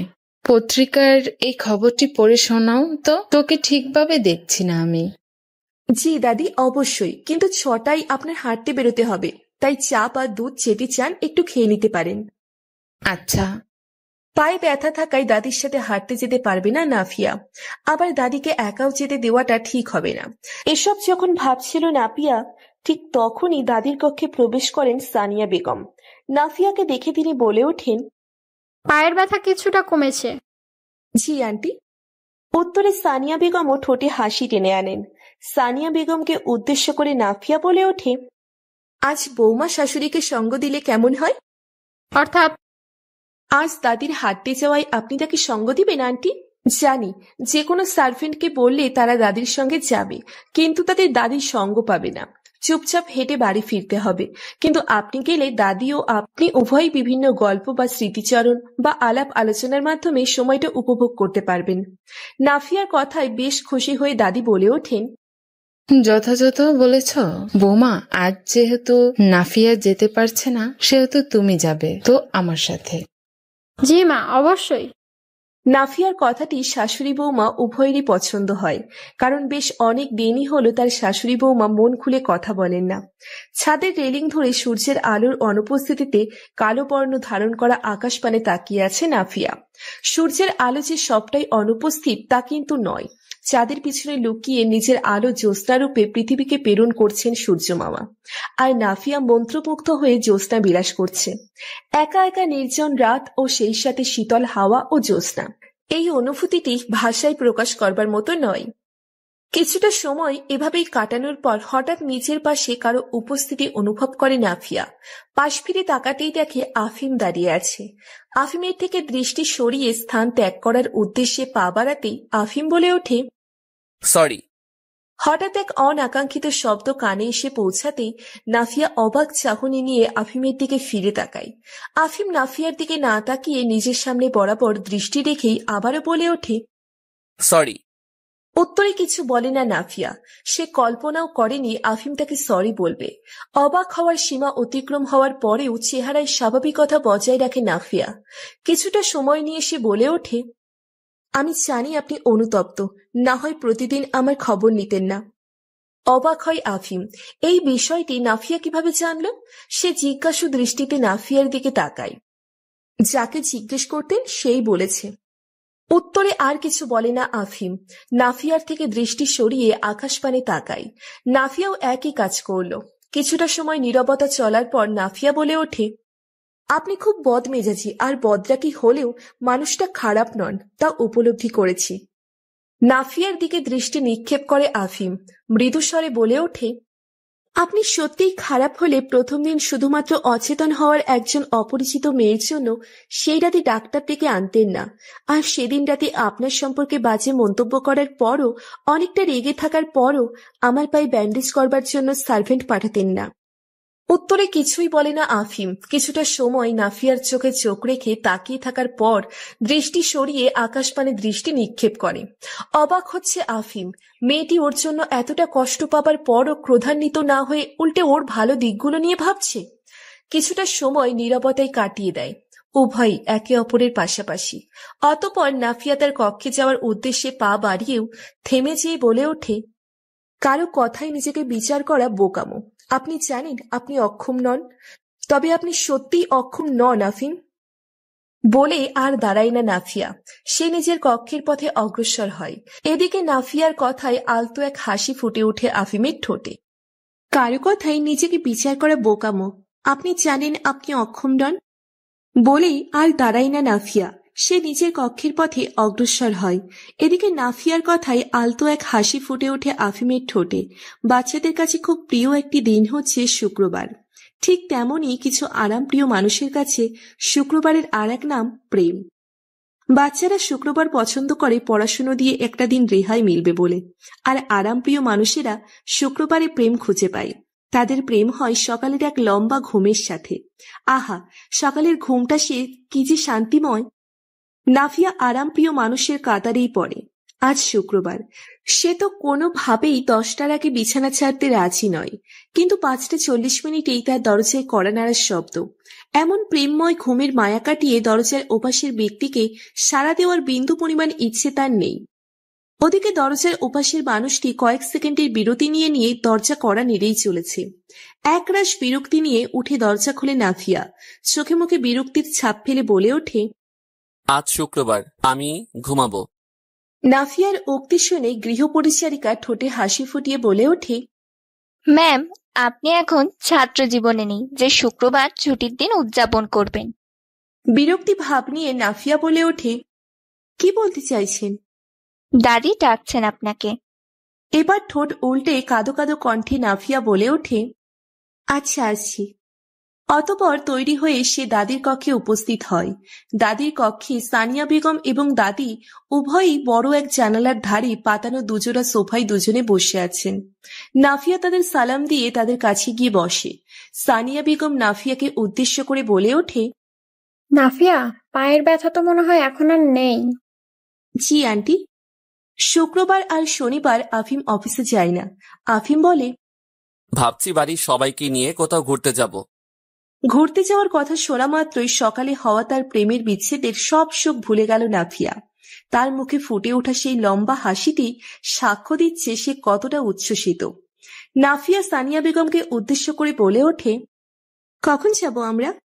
নাফিয়ার এমন আগ্রহ দেখে আলতো হাসেন সানিয়া বেগম এবং উত্তরে বলেন, দেখি আফিম কি বলে। সাথে সাথেই মুখের হাসি বিলীন হয়ে গেল নাফিয়ার। সে মৃদু স্বরে বলে ওঠে, গোমরা মুখ নিয়ে যাবে বলে মনে হয় না। কিছু বললে? না আন্টি, দাদি রাজি তো যেতে। নীল পাঞ্জাবি ও সাদা পায়জামা পরিহিত আফিম সিঁড়ি বেয়ে নিজ কক্ষ হতে হলরুমের উদ্দেশ্যেই আসছে। হলরুমের সোফাতে বসেছিল নাফিয়া ও দাদি। পায়ের শব্দ পেয়ে নাফিয়া সিঁড়ির দিকে তাকায়। এলোমেলো ভেজা চুল, নীল পাঞ্জাবির হাতাটি কোনই অবধি উঠানো, সেই সাথে সাদা পায়জামা পরিহিত এই সুদর্শন যুবকটিতে চোখ আটকে যায় নাফিয়ার। আফিম খুব বেশি লম্বা না হলেও 5 ফুট 8 ইঞ্চির কম নয়। দুধে আলতা গায়ের রং তার, মুখের চাপ দাড়ি, চোখগুলো খুব বড় না হলেও পাপড়িগুলো বেশ ঘন, সেই সাথে চোখের মণি একদম গাঢ় খয়েরি রঙের। ঠোঁটটা না পাতলা না মোটা, একদম সম্পূর্ণ ঠোঁট যাকে বলে। চেহারাটা কিছুটা লম্বাটে, স্বাস্থ্য না মোটা না হ্যাংলা।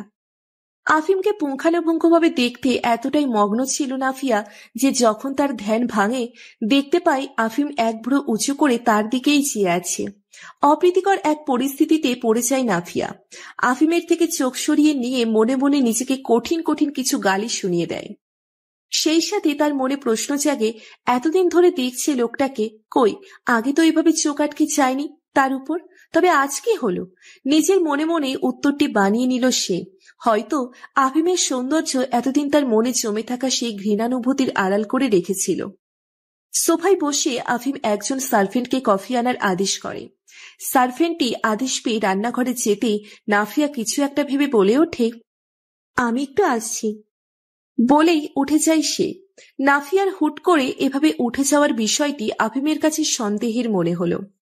রান্নাঘরে এসে নাফিয়া সার্ভেন্টটিকে উদ্দেশ্য করে বলে ওঠে, কফিটা আমি বানিয়ে দিচ্ছি, আপনি ততক্ষণে আমার রুমের বিছানাটা পরিষ্কার করে দিয়ে আসুন।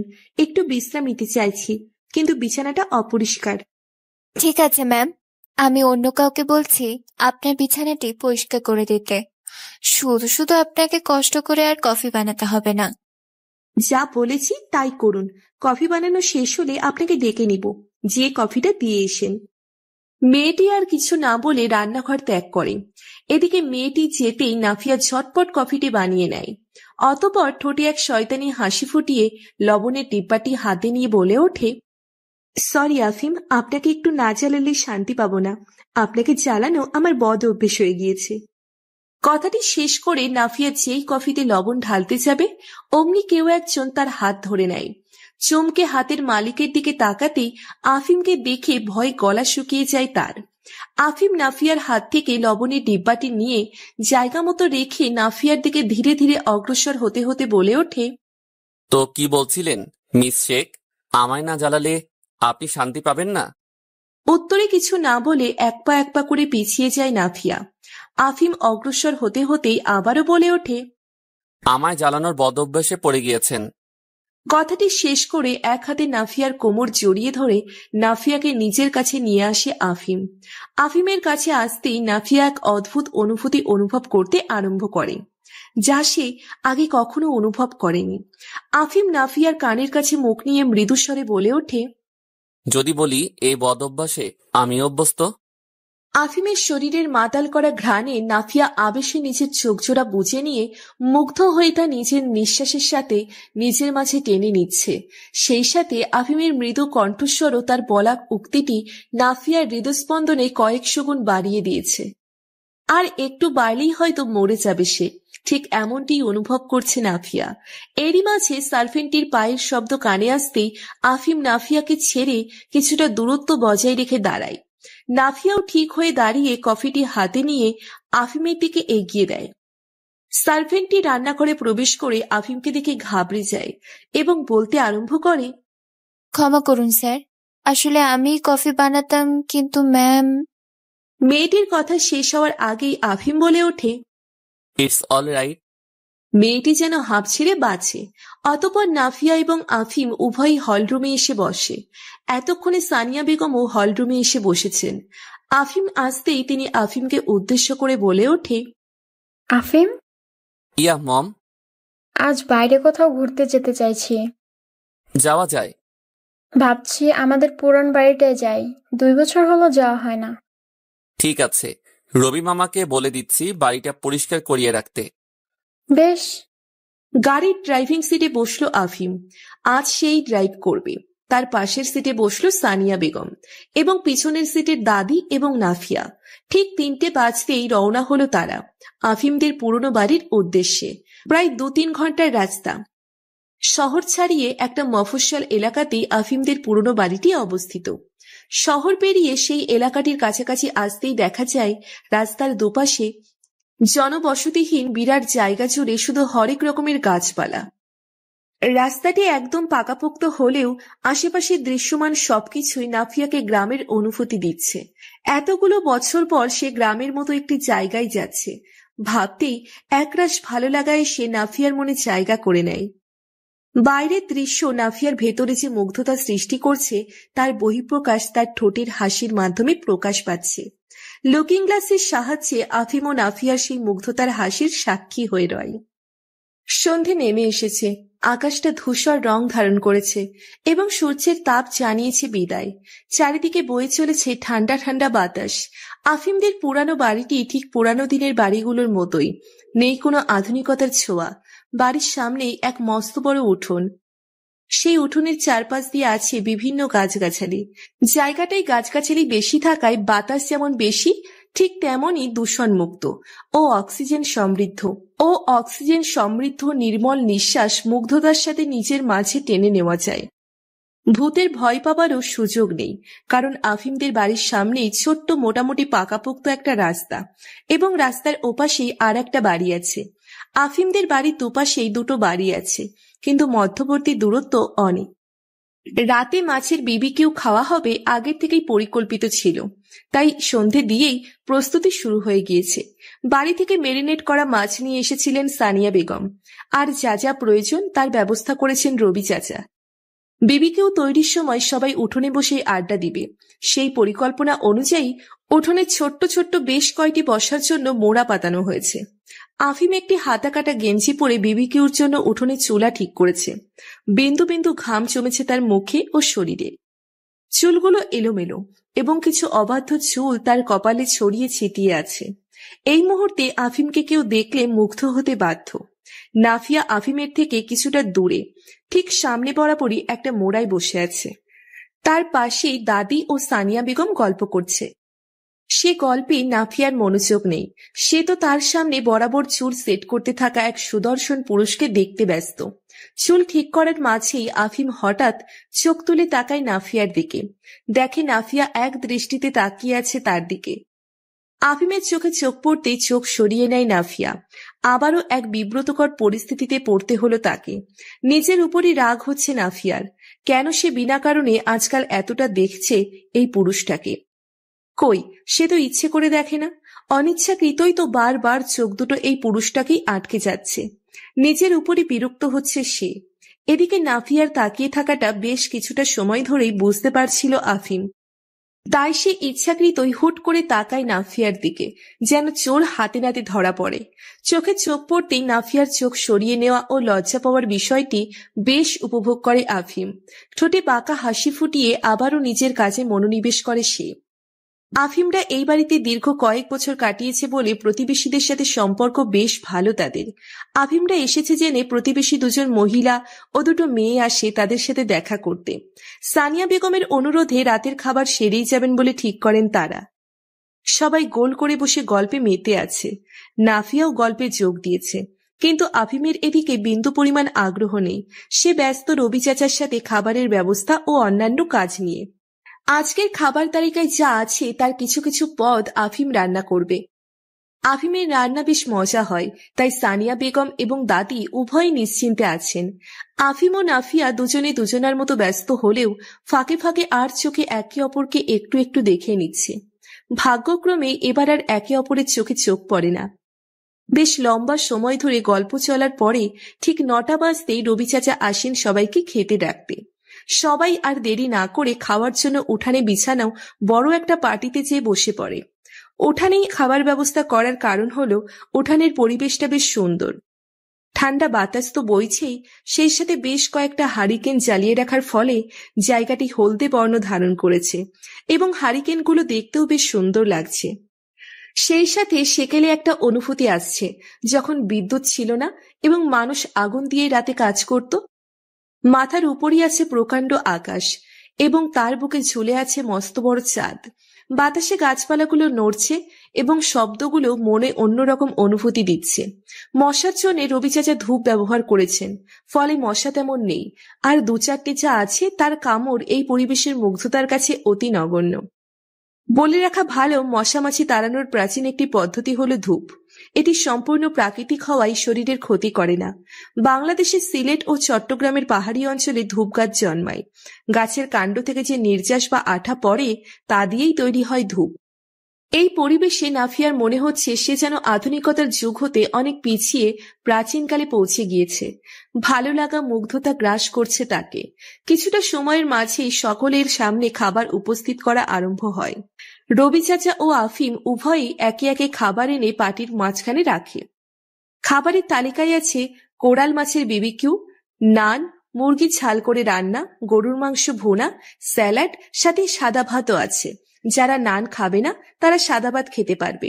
অতঃপর সবাই মিলে খাওয়ার পাট চুকিয়ে প্রতিবেশীরা বিদায় নেয়।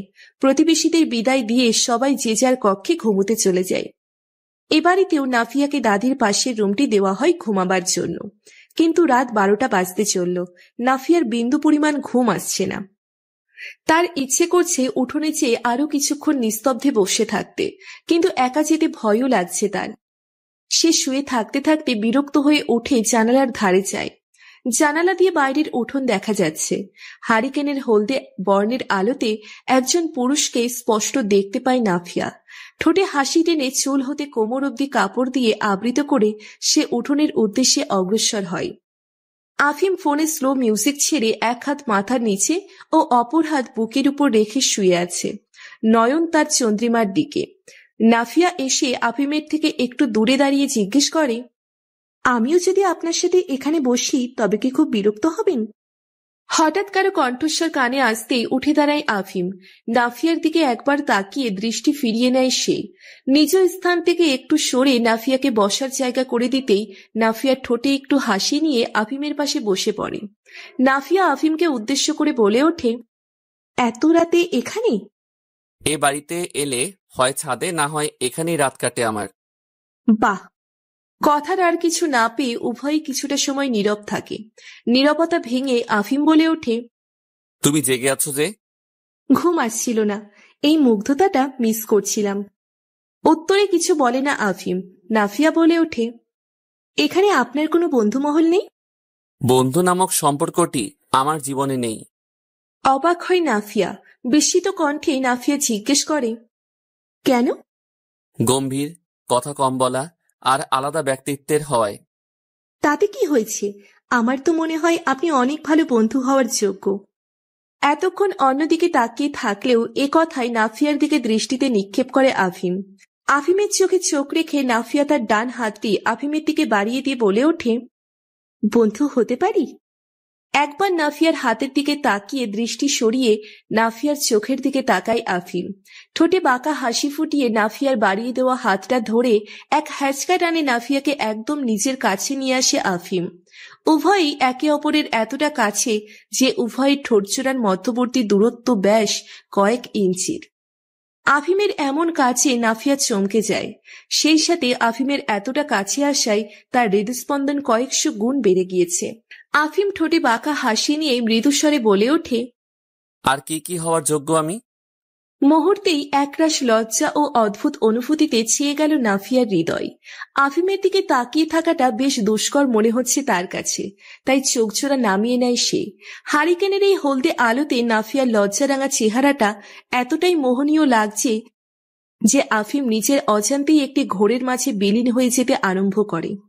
কিছু না ভেবেই আফিম একটু একটু করে এগিয়ে যেতে থাকে নাফিয়ার ঠোঁটের দিকে।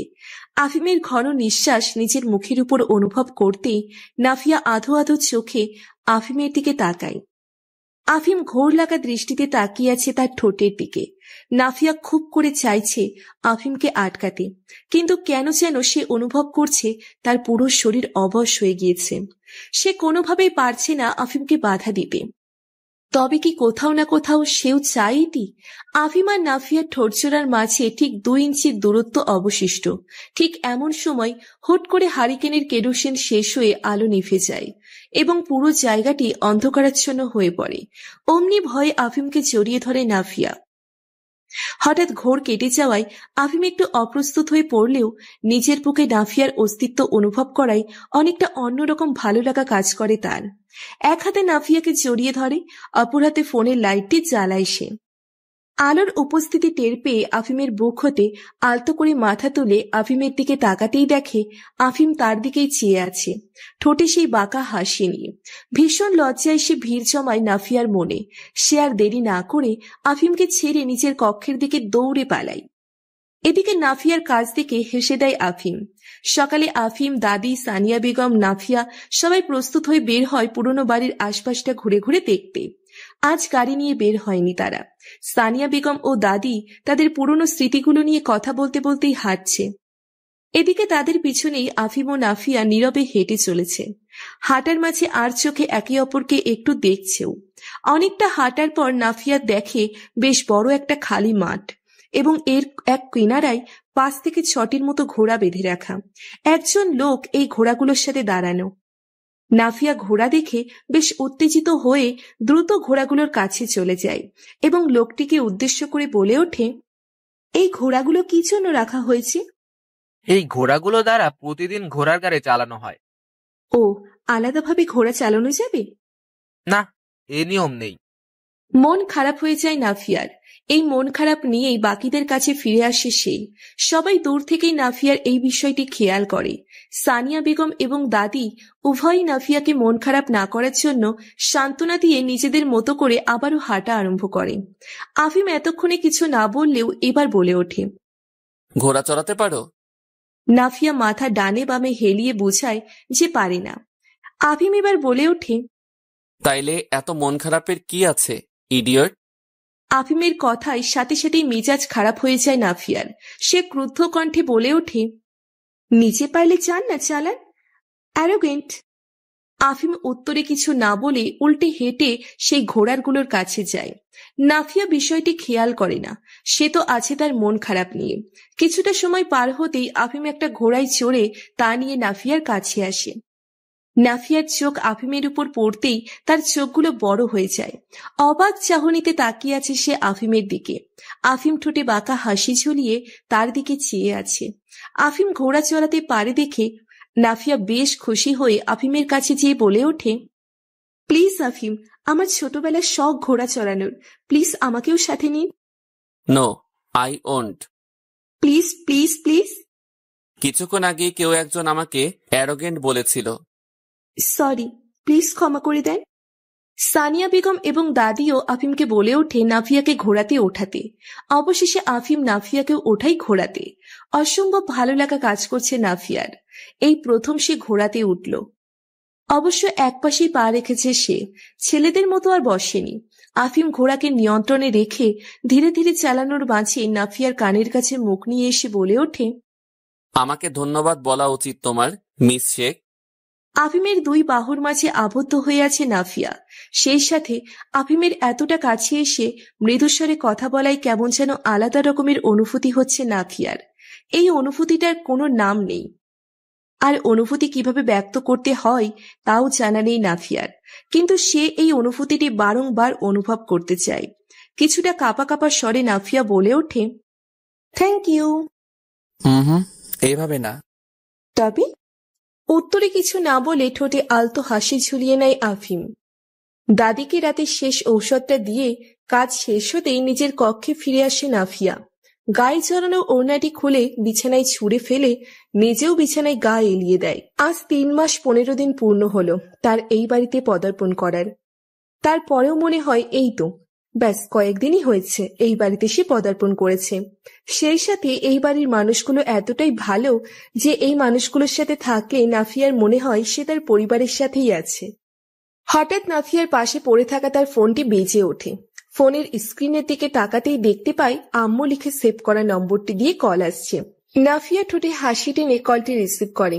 ফোনের উপাস থেকে নয়না বেগম বলে ওঠে, কেমন আছো মা? সকালে সেই সাথে দুপুরেও তো এই একই প্রশ্ন করেছো আম্মু। আর গত 3 মাস 15 দিনে প্রতিদিন 3 বেলা করে এই একই প্রশ্ন করে আসছো। তুমি বিরক্ত হও না?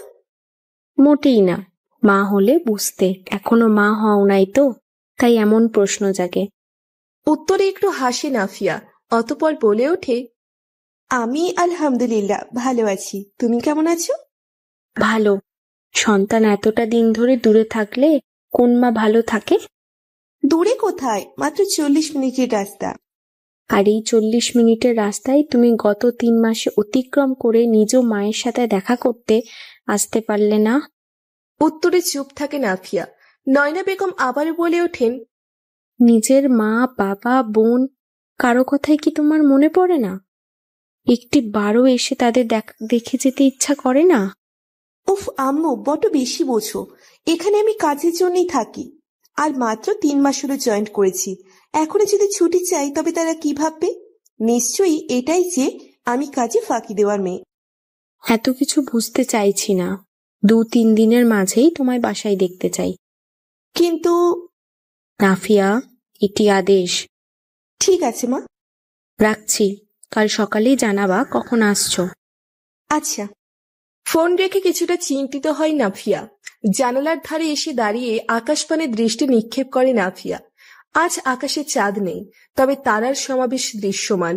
চাঁদে যেমন মুগ্ধতা আছে, প্রশান্তি আছে, তারাই তা না থাকলেও তা দেখতে বেশ লাগে। নাফিয়া নিজের গায়ে ওড়না পেঁচিয়ে চাঁদে যাওয়ার উদ্দেশ্যে নিজের কক্ষ ত্যাগ করে। ছাদে আসতেই চমকে যায় নাফিয়া। ছাদে এসে যে তার এমন কিছু দেখতে হবে তা তার ভাবনা অতীত ছিল। ছাদের দরজার ধারে চুপটি করে দাঁড়িয়ে পড়ে সে। আফিম কোনো একটা স্লো মিউজিকে স্লো মোশন ড্যান্সে মত্ত হয়ে আছে। বাইরের জগতের কোনো কিছুই তাকে প্রভাবিত করছে না। সে যেন নিজের অন্য কোনো একটা দুনিয়ায় আছে এই মুহূর্তে।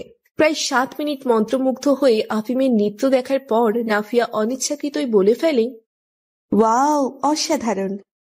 নাফিয়ার কণ্ঠস্বর কানে আসতেই তার দিকে তাকিয়ে থেমে যায় আফিম। হাঁপিয়ে যাওয়ায় নিঃশ্বাস কিছুটা ঘন হয়ে গিয়েছে তার। নাফিয়া আফিমের দিকে এগিয়ে আসতে আসতে বলে ওঠে, একদম ইন্ডিয়ার রাঘব জুয়েলের মতো স্লো মোশন ড্যান্স করেন আপনি। এতটা সুন্দর স্লো মোশন ড্যান্স কোথা থেকে শিখেছেন? প্যান্টের পকেট হতে নিজের রুমালটি বেরিয়ে মুখমণ্ডলে বিন্দু বিন্দু জমে হওয়া ঘাম মুছে নেয় আফিম। অতঃপর নাফিয়াকে উদ্দেশ্য করে বলে ওঠে, ছোটবেলা থেকেই নৃত্যের প্রতি বেশ অনুরাগী ছিলাম। একা একাই নিজের মন মতো নাচতাম। এভাবেই কিছুটা বড় হবার পর আমার স্কুলে একজন নৃত্যে পণ্ডিত বলা চলে এমন শিক্ষকের খোঁজ পাই। তাকে অনুরোধ করার পর তিনি আমায় নাচ শিখিয়েছিলেন। এসব বলতে বলতে নাফিয়া এবং আফিম উভয়ই ছাদের রেলিং এর ধারে এসে দাঁড়ায়। আফিমের কথার উত্তরে নাফিয়া বলে ওঠে, বাহ, আপনার তো প্রফেশনাল ড্যান্সার হওয়া উচিত ছিল। উত্তরে কিছু না বলেই একটু হাসি ঠোঁটে টেনে আনে আফিম। এরপর কিছুটা সময় নীরবে কাটাবার পর নাফিয়া বলে ওঠে, আফিম, আমার কিছুদিনের ছুটি প্রয়োজন। নাফিয়ার কথাটি শুনে তার দিকে ফিরে তাকায় আফিম। বলে ওঠে, কেন? বাসে যেতে চাইছি। যদি না দেই ছুটি? আম্মুর আদেশ, যেতেই হবে। উত্তরে আফিম কিচ্ছু বলে না, নিজের দৃষ্টি সরিয়ে নেয় সে। নাফিয়াও আফিম হতে নিজের দৃষ্টি সরিয়ে নেয়। বিন্দু পরিমাণ ভালো লাগছে না নাফিয়ার। বাসায় গেলে আগামী কিছুদিন এই মানুষটাকেও আর দেখতে পারবে না। কিন্তু নাফিয়া বুঝে উঠতে পারছে না, এই মানুষটাকে না দেখলেও ওর তো কিছু যায় আসার কথা না। তবে কেন খারাপ লাগা কাজ করছে? নাফিয়া কেনই যেন খুব করে চাইছে আফিম বলুক, miss Sheikh, I will miss you. ঠিক এই মুহূর্তে আফিম বলে ওঠে, will you dance miss Sheikh? অবাক হয় নাফিয়া, সেই সাথে কিছুটা খুশিও হয় সে। কিন্তু সে তো নাচতে পারে না। এটি মনে হতেই মন খারাপ হয়ে যায় নাফিয়ার। সে মন খারাপ করেই বলে ওঠে, আমি নাচতে পারি না। উত্তরে আলতো হেসে আফিম তার ডান হাতটি নাফিয়ার দিকে বাড়িয়ে দেয়। একবার আফিমের হাতের দিকে তাকিয়ে চোখ সরিয়ে আফিমের চোখের দিকে তাকায় নাফিয়া। আফিমের দৃষ্টিও নাফিয়ার দিকেই। গাঢ় খয়েরি রঙের এই চোখ জোড়ায় একটা ভরসা খুঁজে পাচ্ছে নাফিয়া। নাচ পারুক বা না পারুক, এই মানুষটির হাত কোনোভাবেই ফিরিয়ে দিতে পারবে না সে। আর না ভেবে আফিমের হাতের উপর হাত রাখে সে। আফিম এক হ্যাচকা টানে তাকে নিজের বুকে নিয়ে আসে। এক হাতে নাফিয়ার কোমর ও অপর হাত নাফিয়ার হাতে আঙুলের মাঝে আঙুল দিয়ে ধীরে ধীরে নাফিয়াকে নিয়ে দুলছে আফিম।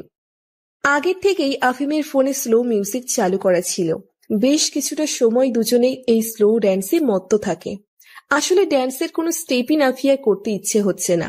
প্রতিটা স্টেপ আফিম নিজে করছে এবং নাফিয়াকে দিয়ে করাচ্ছে। নাফিয়া খুব উপভোগ করছে বিষয়টি। সেই সাথে উভয়ের এতটা কাছে থাকায় তাদের দুজনের মাঝে এক অন্যরকম অনুভূতি কাজ করছে। এই অনুভূতিটি উভয়ে খুব করে উপভোগ করছে। অতঃপর নৃত্য শেষ হতেই আফিম ও নাফিয়া উভয়ে কিছুটা হাঁপিয়ে যাওয়ায় জোরে জোরে শ্বাস নিতে শুরু করে। সেই সাথে উভয়ের ঠোঁটের হাসি। নাফিয়া আফিমকে উদ্দেশ্য করে বলে ওঠে, ধন্যবাদ আফিম, এটি আমার জীবনের দ্বিতীয়তম শ্রেষ্ঠ অনুভূতি ছিল। ঠোঁটে আলতো হাসি নিয়েই আফিম জিজ্ঞেস করে ওঠে, প্রথমটি? ঘোড়ায় ওঠা। এক ভ্রু উঁচু করে আফিম বলে ওঠে, ইট মিন্স তোমার জীবনের শ্রেষ্ঠ দুটি অনুভূতি আমার সাথে? জি। বাঁকা হেসে আফিম বলে ওঠে, where is my return gift? কি চাই আপনার? যা চাইব তাই দিবে? ঠোঁটে বাঁকা হাসি ঝুলিয়ে একটু একটু করে নাফিয়ার দিকে এগিয়ে আসতে আসতে বলে ওঠে আফিম। নাফিয়া ইতস্তত বোধ করাই একটু একটু পিছুতে থাকে। মৃদু স্বরে সে বলে ওঠে, চেষ্টা করব। চেষ্টা করব বললে হবে না। আমায় ঘুম আসছে। বলতে বলতে ছাদের রেলিংয়ে গা ঘেঁষে দাঁড়িয়ে পড়ে নাফিয়া। সামনে থেকে নাফিয়ার দুপাশ হতে দুহাতে রেলিং চেপে ধরে আফিম বলে ওঠে, আগে বলো যা চাইব তাই দেবে। ভীত কণ্ঠে নাফিয়া বলে ওঠে, আচ্ছা। ঠোঁট কামড়ে একটু হেসে আফিম বলে ওঠে, তোলা থাকলো। এবার যেন হাঁপ ছেড়ে বাঁচে নাফিয়া। সে ঠোঁটে হাসি ফুটিয়ে বলে ওঠে, আচ্ছা। কবে যেতে চাইছো বাসায়? কালই। উত্তর শুনে কিছুটা সময় নাফিয়ার চোখের দিকে তাকিয়ে থাকে আফিম। নাফিয়াও এক দৃষ্টিতে তাকিয়ে থাকে আফিমের চোখের দিকে। উভয়ের চোখ জোড়ায় অব্যক্ত।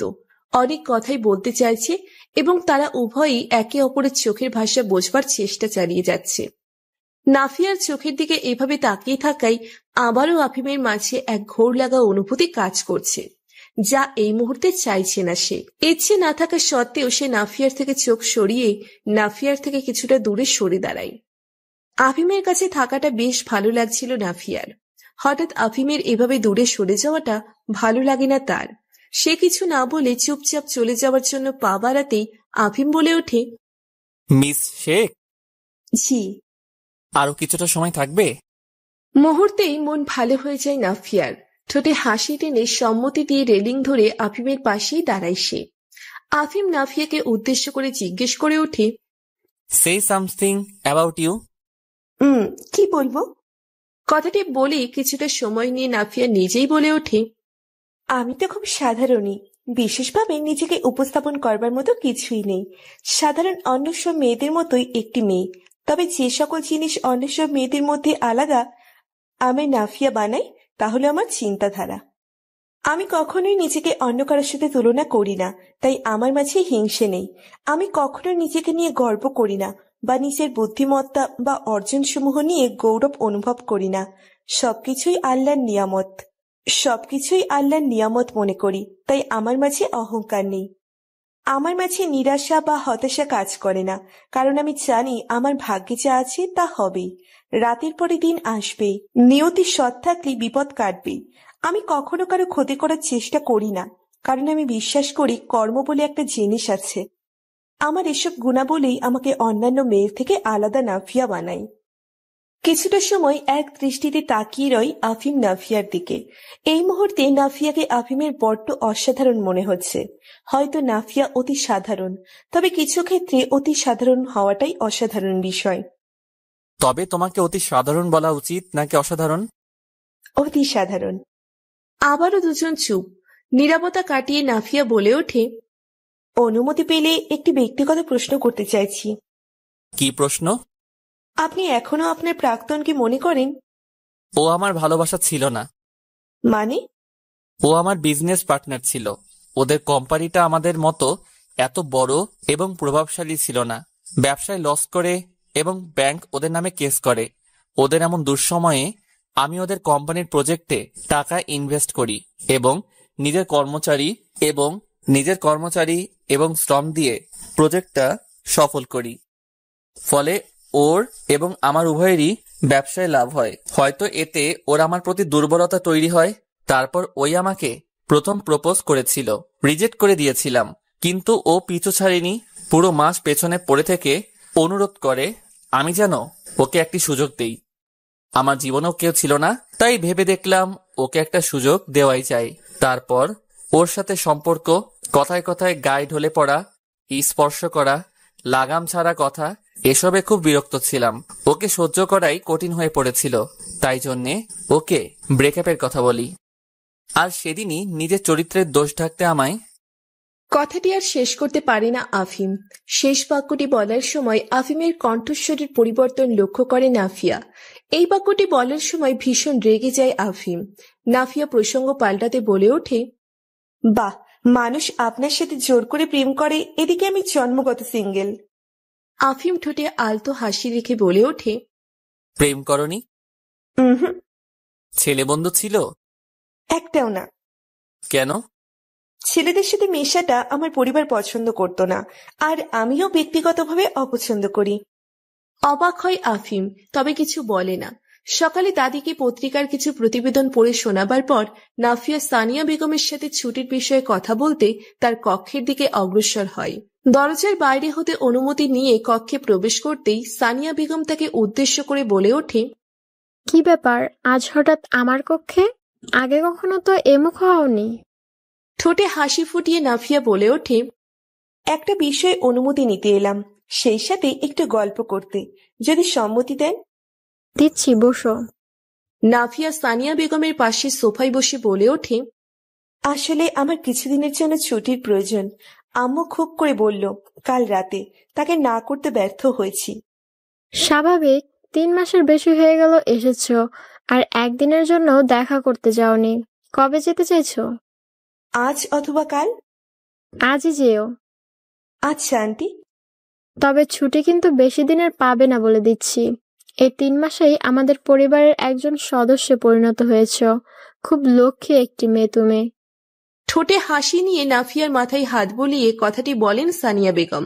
নাফিয়াও ঠোঁটে হাসি টেনে নেয়। ধন্যবাদ আন্টি, আপনারা সবাই অতিরিক্ত ভালো হওয়ায় সবাইকে আপন করে নেন। ভালো মানুষগুলো তাদের আশেপাশের মানুষগুলোকেও ভালো ভাবে। ঠোঁটে হাসিটা অব্যাহত রাখেন সানিয়া বেগম।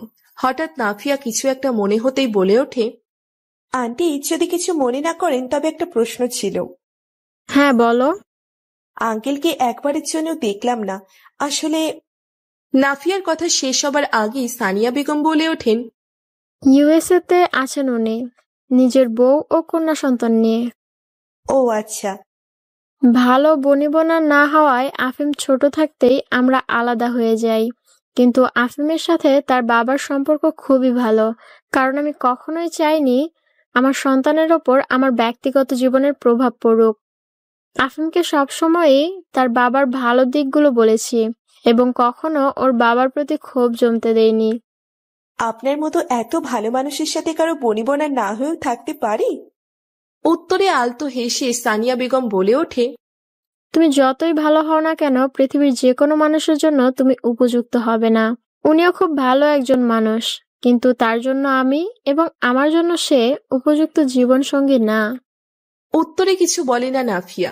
সানিয়া বেগমের কথাই যুক্তি খুঁজে পাচ্ছে না সে, কিন্তু এই বিষয়টি নিয়ে সে গভীরভাবে ভাবতে চায়। একসাথে থাকার চেয়ে একসাথে ভালো থাকাটাই খুব বেশি গুরুত্বপূর্ণ। একই সাথে রয়েও যদি সেথায় মানসিক প্রশান্তি না থাকে তবে একসাথে থাকাটা বৃথা নয় কি? 24 বছর আগে এই প্রশ্ন জেগেছিল সানিয়া বেগমের মনে। এর উত্তর খুঁজে পাওয়ার পরেই তিনি আফিমের বাবা আরহাম ইবনানের সাথে বিচ্ছেদের সিদ্ধান্তে উপনীত হন। তাদের বিয়েটা হয়েছিল পারিবারিকভাবে। বিয়ের আগে তারা শুধু একে অপরের রূপ এবং কিছু গুণাবলী সম্বন্ধে জানারই সুযোগ পেয়েছিলেন। অতঃপর বিয়ের পর পরিলক্ষিত হয় প্রতিটা জিনিসেই তাদের ভিন্ন মত, তাদের মুগ্ধতা ভিন্ন জিনিসে। সব জিনিসেই দুজনের ভিন্ন মত হওয়ায় একজনকে তো সমঝোতা করতেই হতো, আর সেই একজনটা ছিলেন সানিয়া বেগম।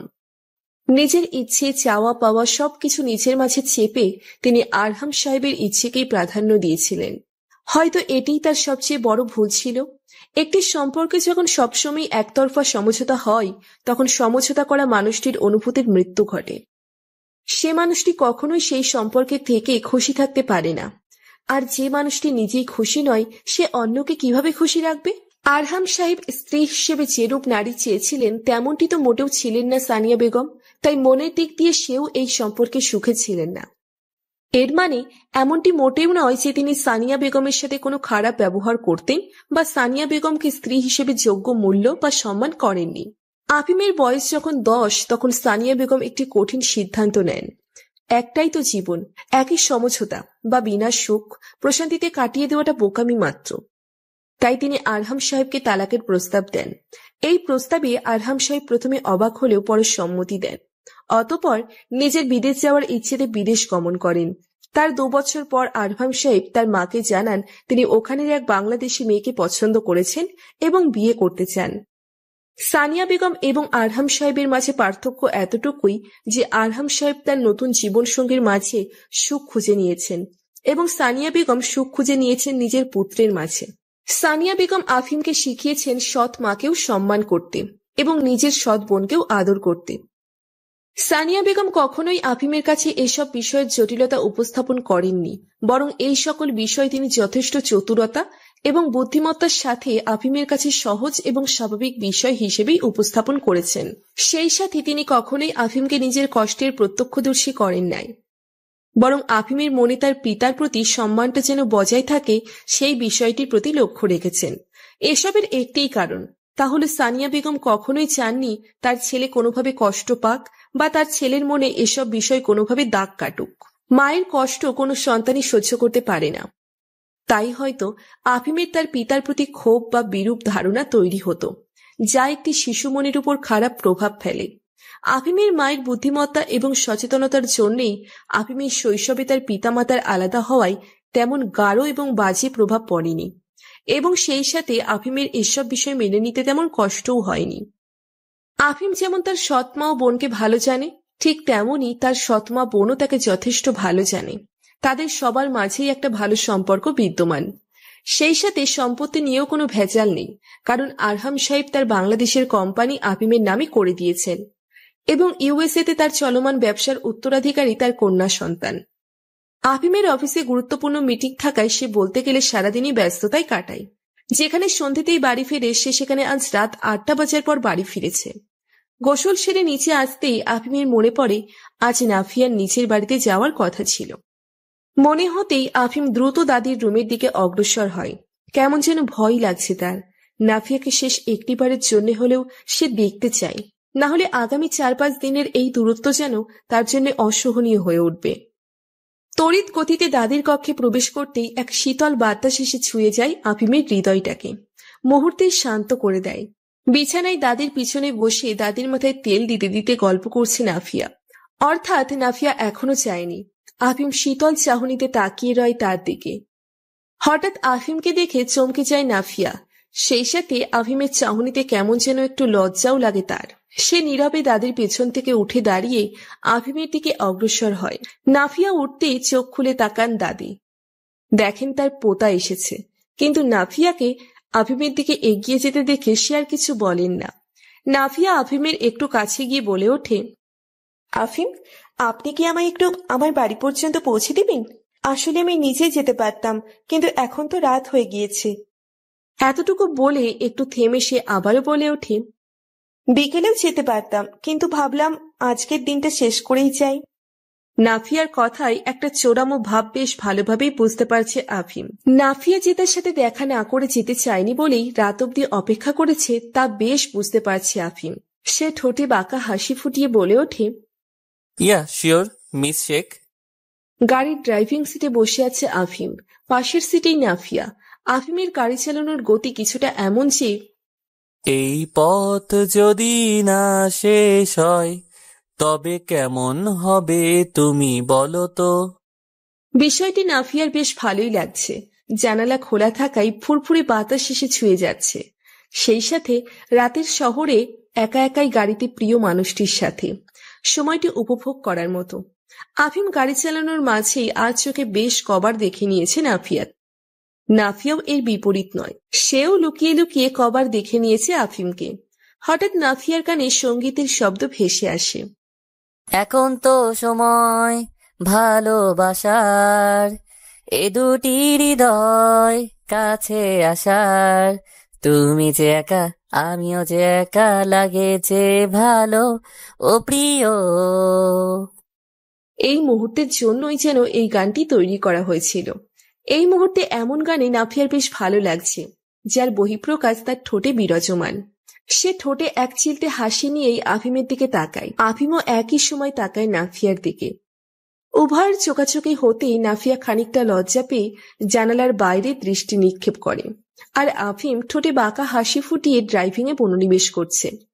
অবশেষে পৌঁছে যায় তারা নাফিয়ার বাড়ির সামনে। নাফিয়া গাড়ি হতে নামতেই আফিমও গাড়ি হতে বেরিয়ে আসে। নাফিয়া আফিমের কাছে এসে ঠোঁটে হাসি নিয়ে বলে ওঠে, ধন্যবাদ আফিম। How boring. ভ্রু কুচকে তাকায় নাফিয়া। আফিম বলে ওঠে, I don't want thanks like this. তো কিভাবে চাইছেন? নাফিয়ার প্রশ্ন শুনে আফিম বাঁকা হেসে নাফিয়ার কোমর জড়িয়ে ধরে নাফিয়াকে নিজের কাছে নিয়ে আসে। চমকে আফিমের দিকে বেশ বড় বড় চোখ করে তাকায় নাফিয়া। আফিম বাঁকা হাসি ঠোঁটে ঝুলিয়ে বলে ওঠে, ঠিক এতটা কাছে এসে এখানে স্পর্শকে ধন্যবাদ বলতে হয়। চোখ আরো বড় করে নাফিয়া বলে ওঠে, ছি আফিম, কতটা দুষ্টু আপনি। আমি দুষ্টু? একদম। তাহলে তো একটু দুষ্টুমি করতেই হয়। বলেই নাফিয়ার ঠোঁটের দিকে এগিয়ে যেতে আরম্ভ করে আফিম। আবারও নাফিয়ার হৃদস্পন্দন ধীরে ধীরে বেড়ে যাচ্ছে। নাফিয়া মৃদু স্বরে বলে ওঠে, কোন অধিকারে? কোন অধিকারে এতটা কাছে আসা? ঠোঁটে হাসি দেখে আফিম বলে ওঠে, আমার আগে অন্য কোনো ছেলের সাথে মিশেছ? অন্য কোনো ছেলের সাথে রাতে একা ছাদে থেকেছ? ঘোড়ায় চড়েছ? ড্যান্স করেছ? অন্য কোনো ছেলের এতটা কাছে এসেছ? তবে কোন অধিকারে আমাকে নিজের এতটা কাছে আসার অনুমতি দাও? আফিমের করা প্রশ্নে নিশ্চুপ হয়ে যায় নাফিয়া। এর উত্তর কি? এর উত্তর কি এই যে আফিমের কাছে আসাটা তার ভালো লাগে। আফিম তার কাছে আসলেই তার হৃদস্পন্দন বেড়ে যায় এবং সে এক অন্যরকম আনন্দ অনুভূতি করে। সে এই সময়গুলো খুব করে উপভোগ করে।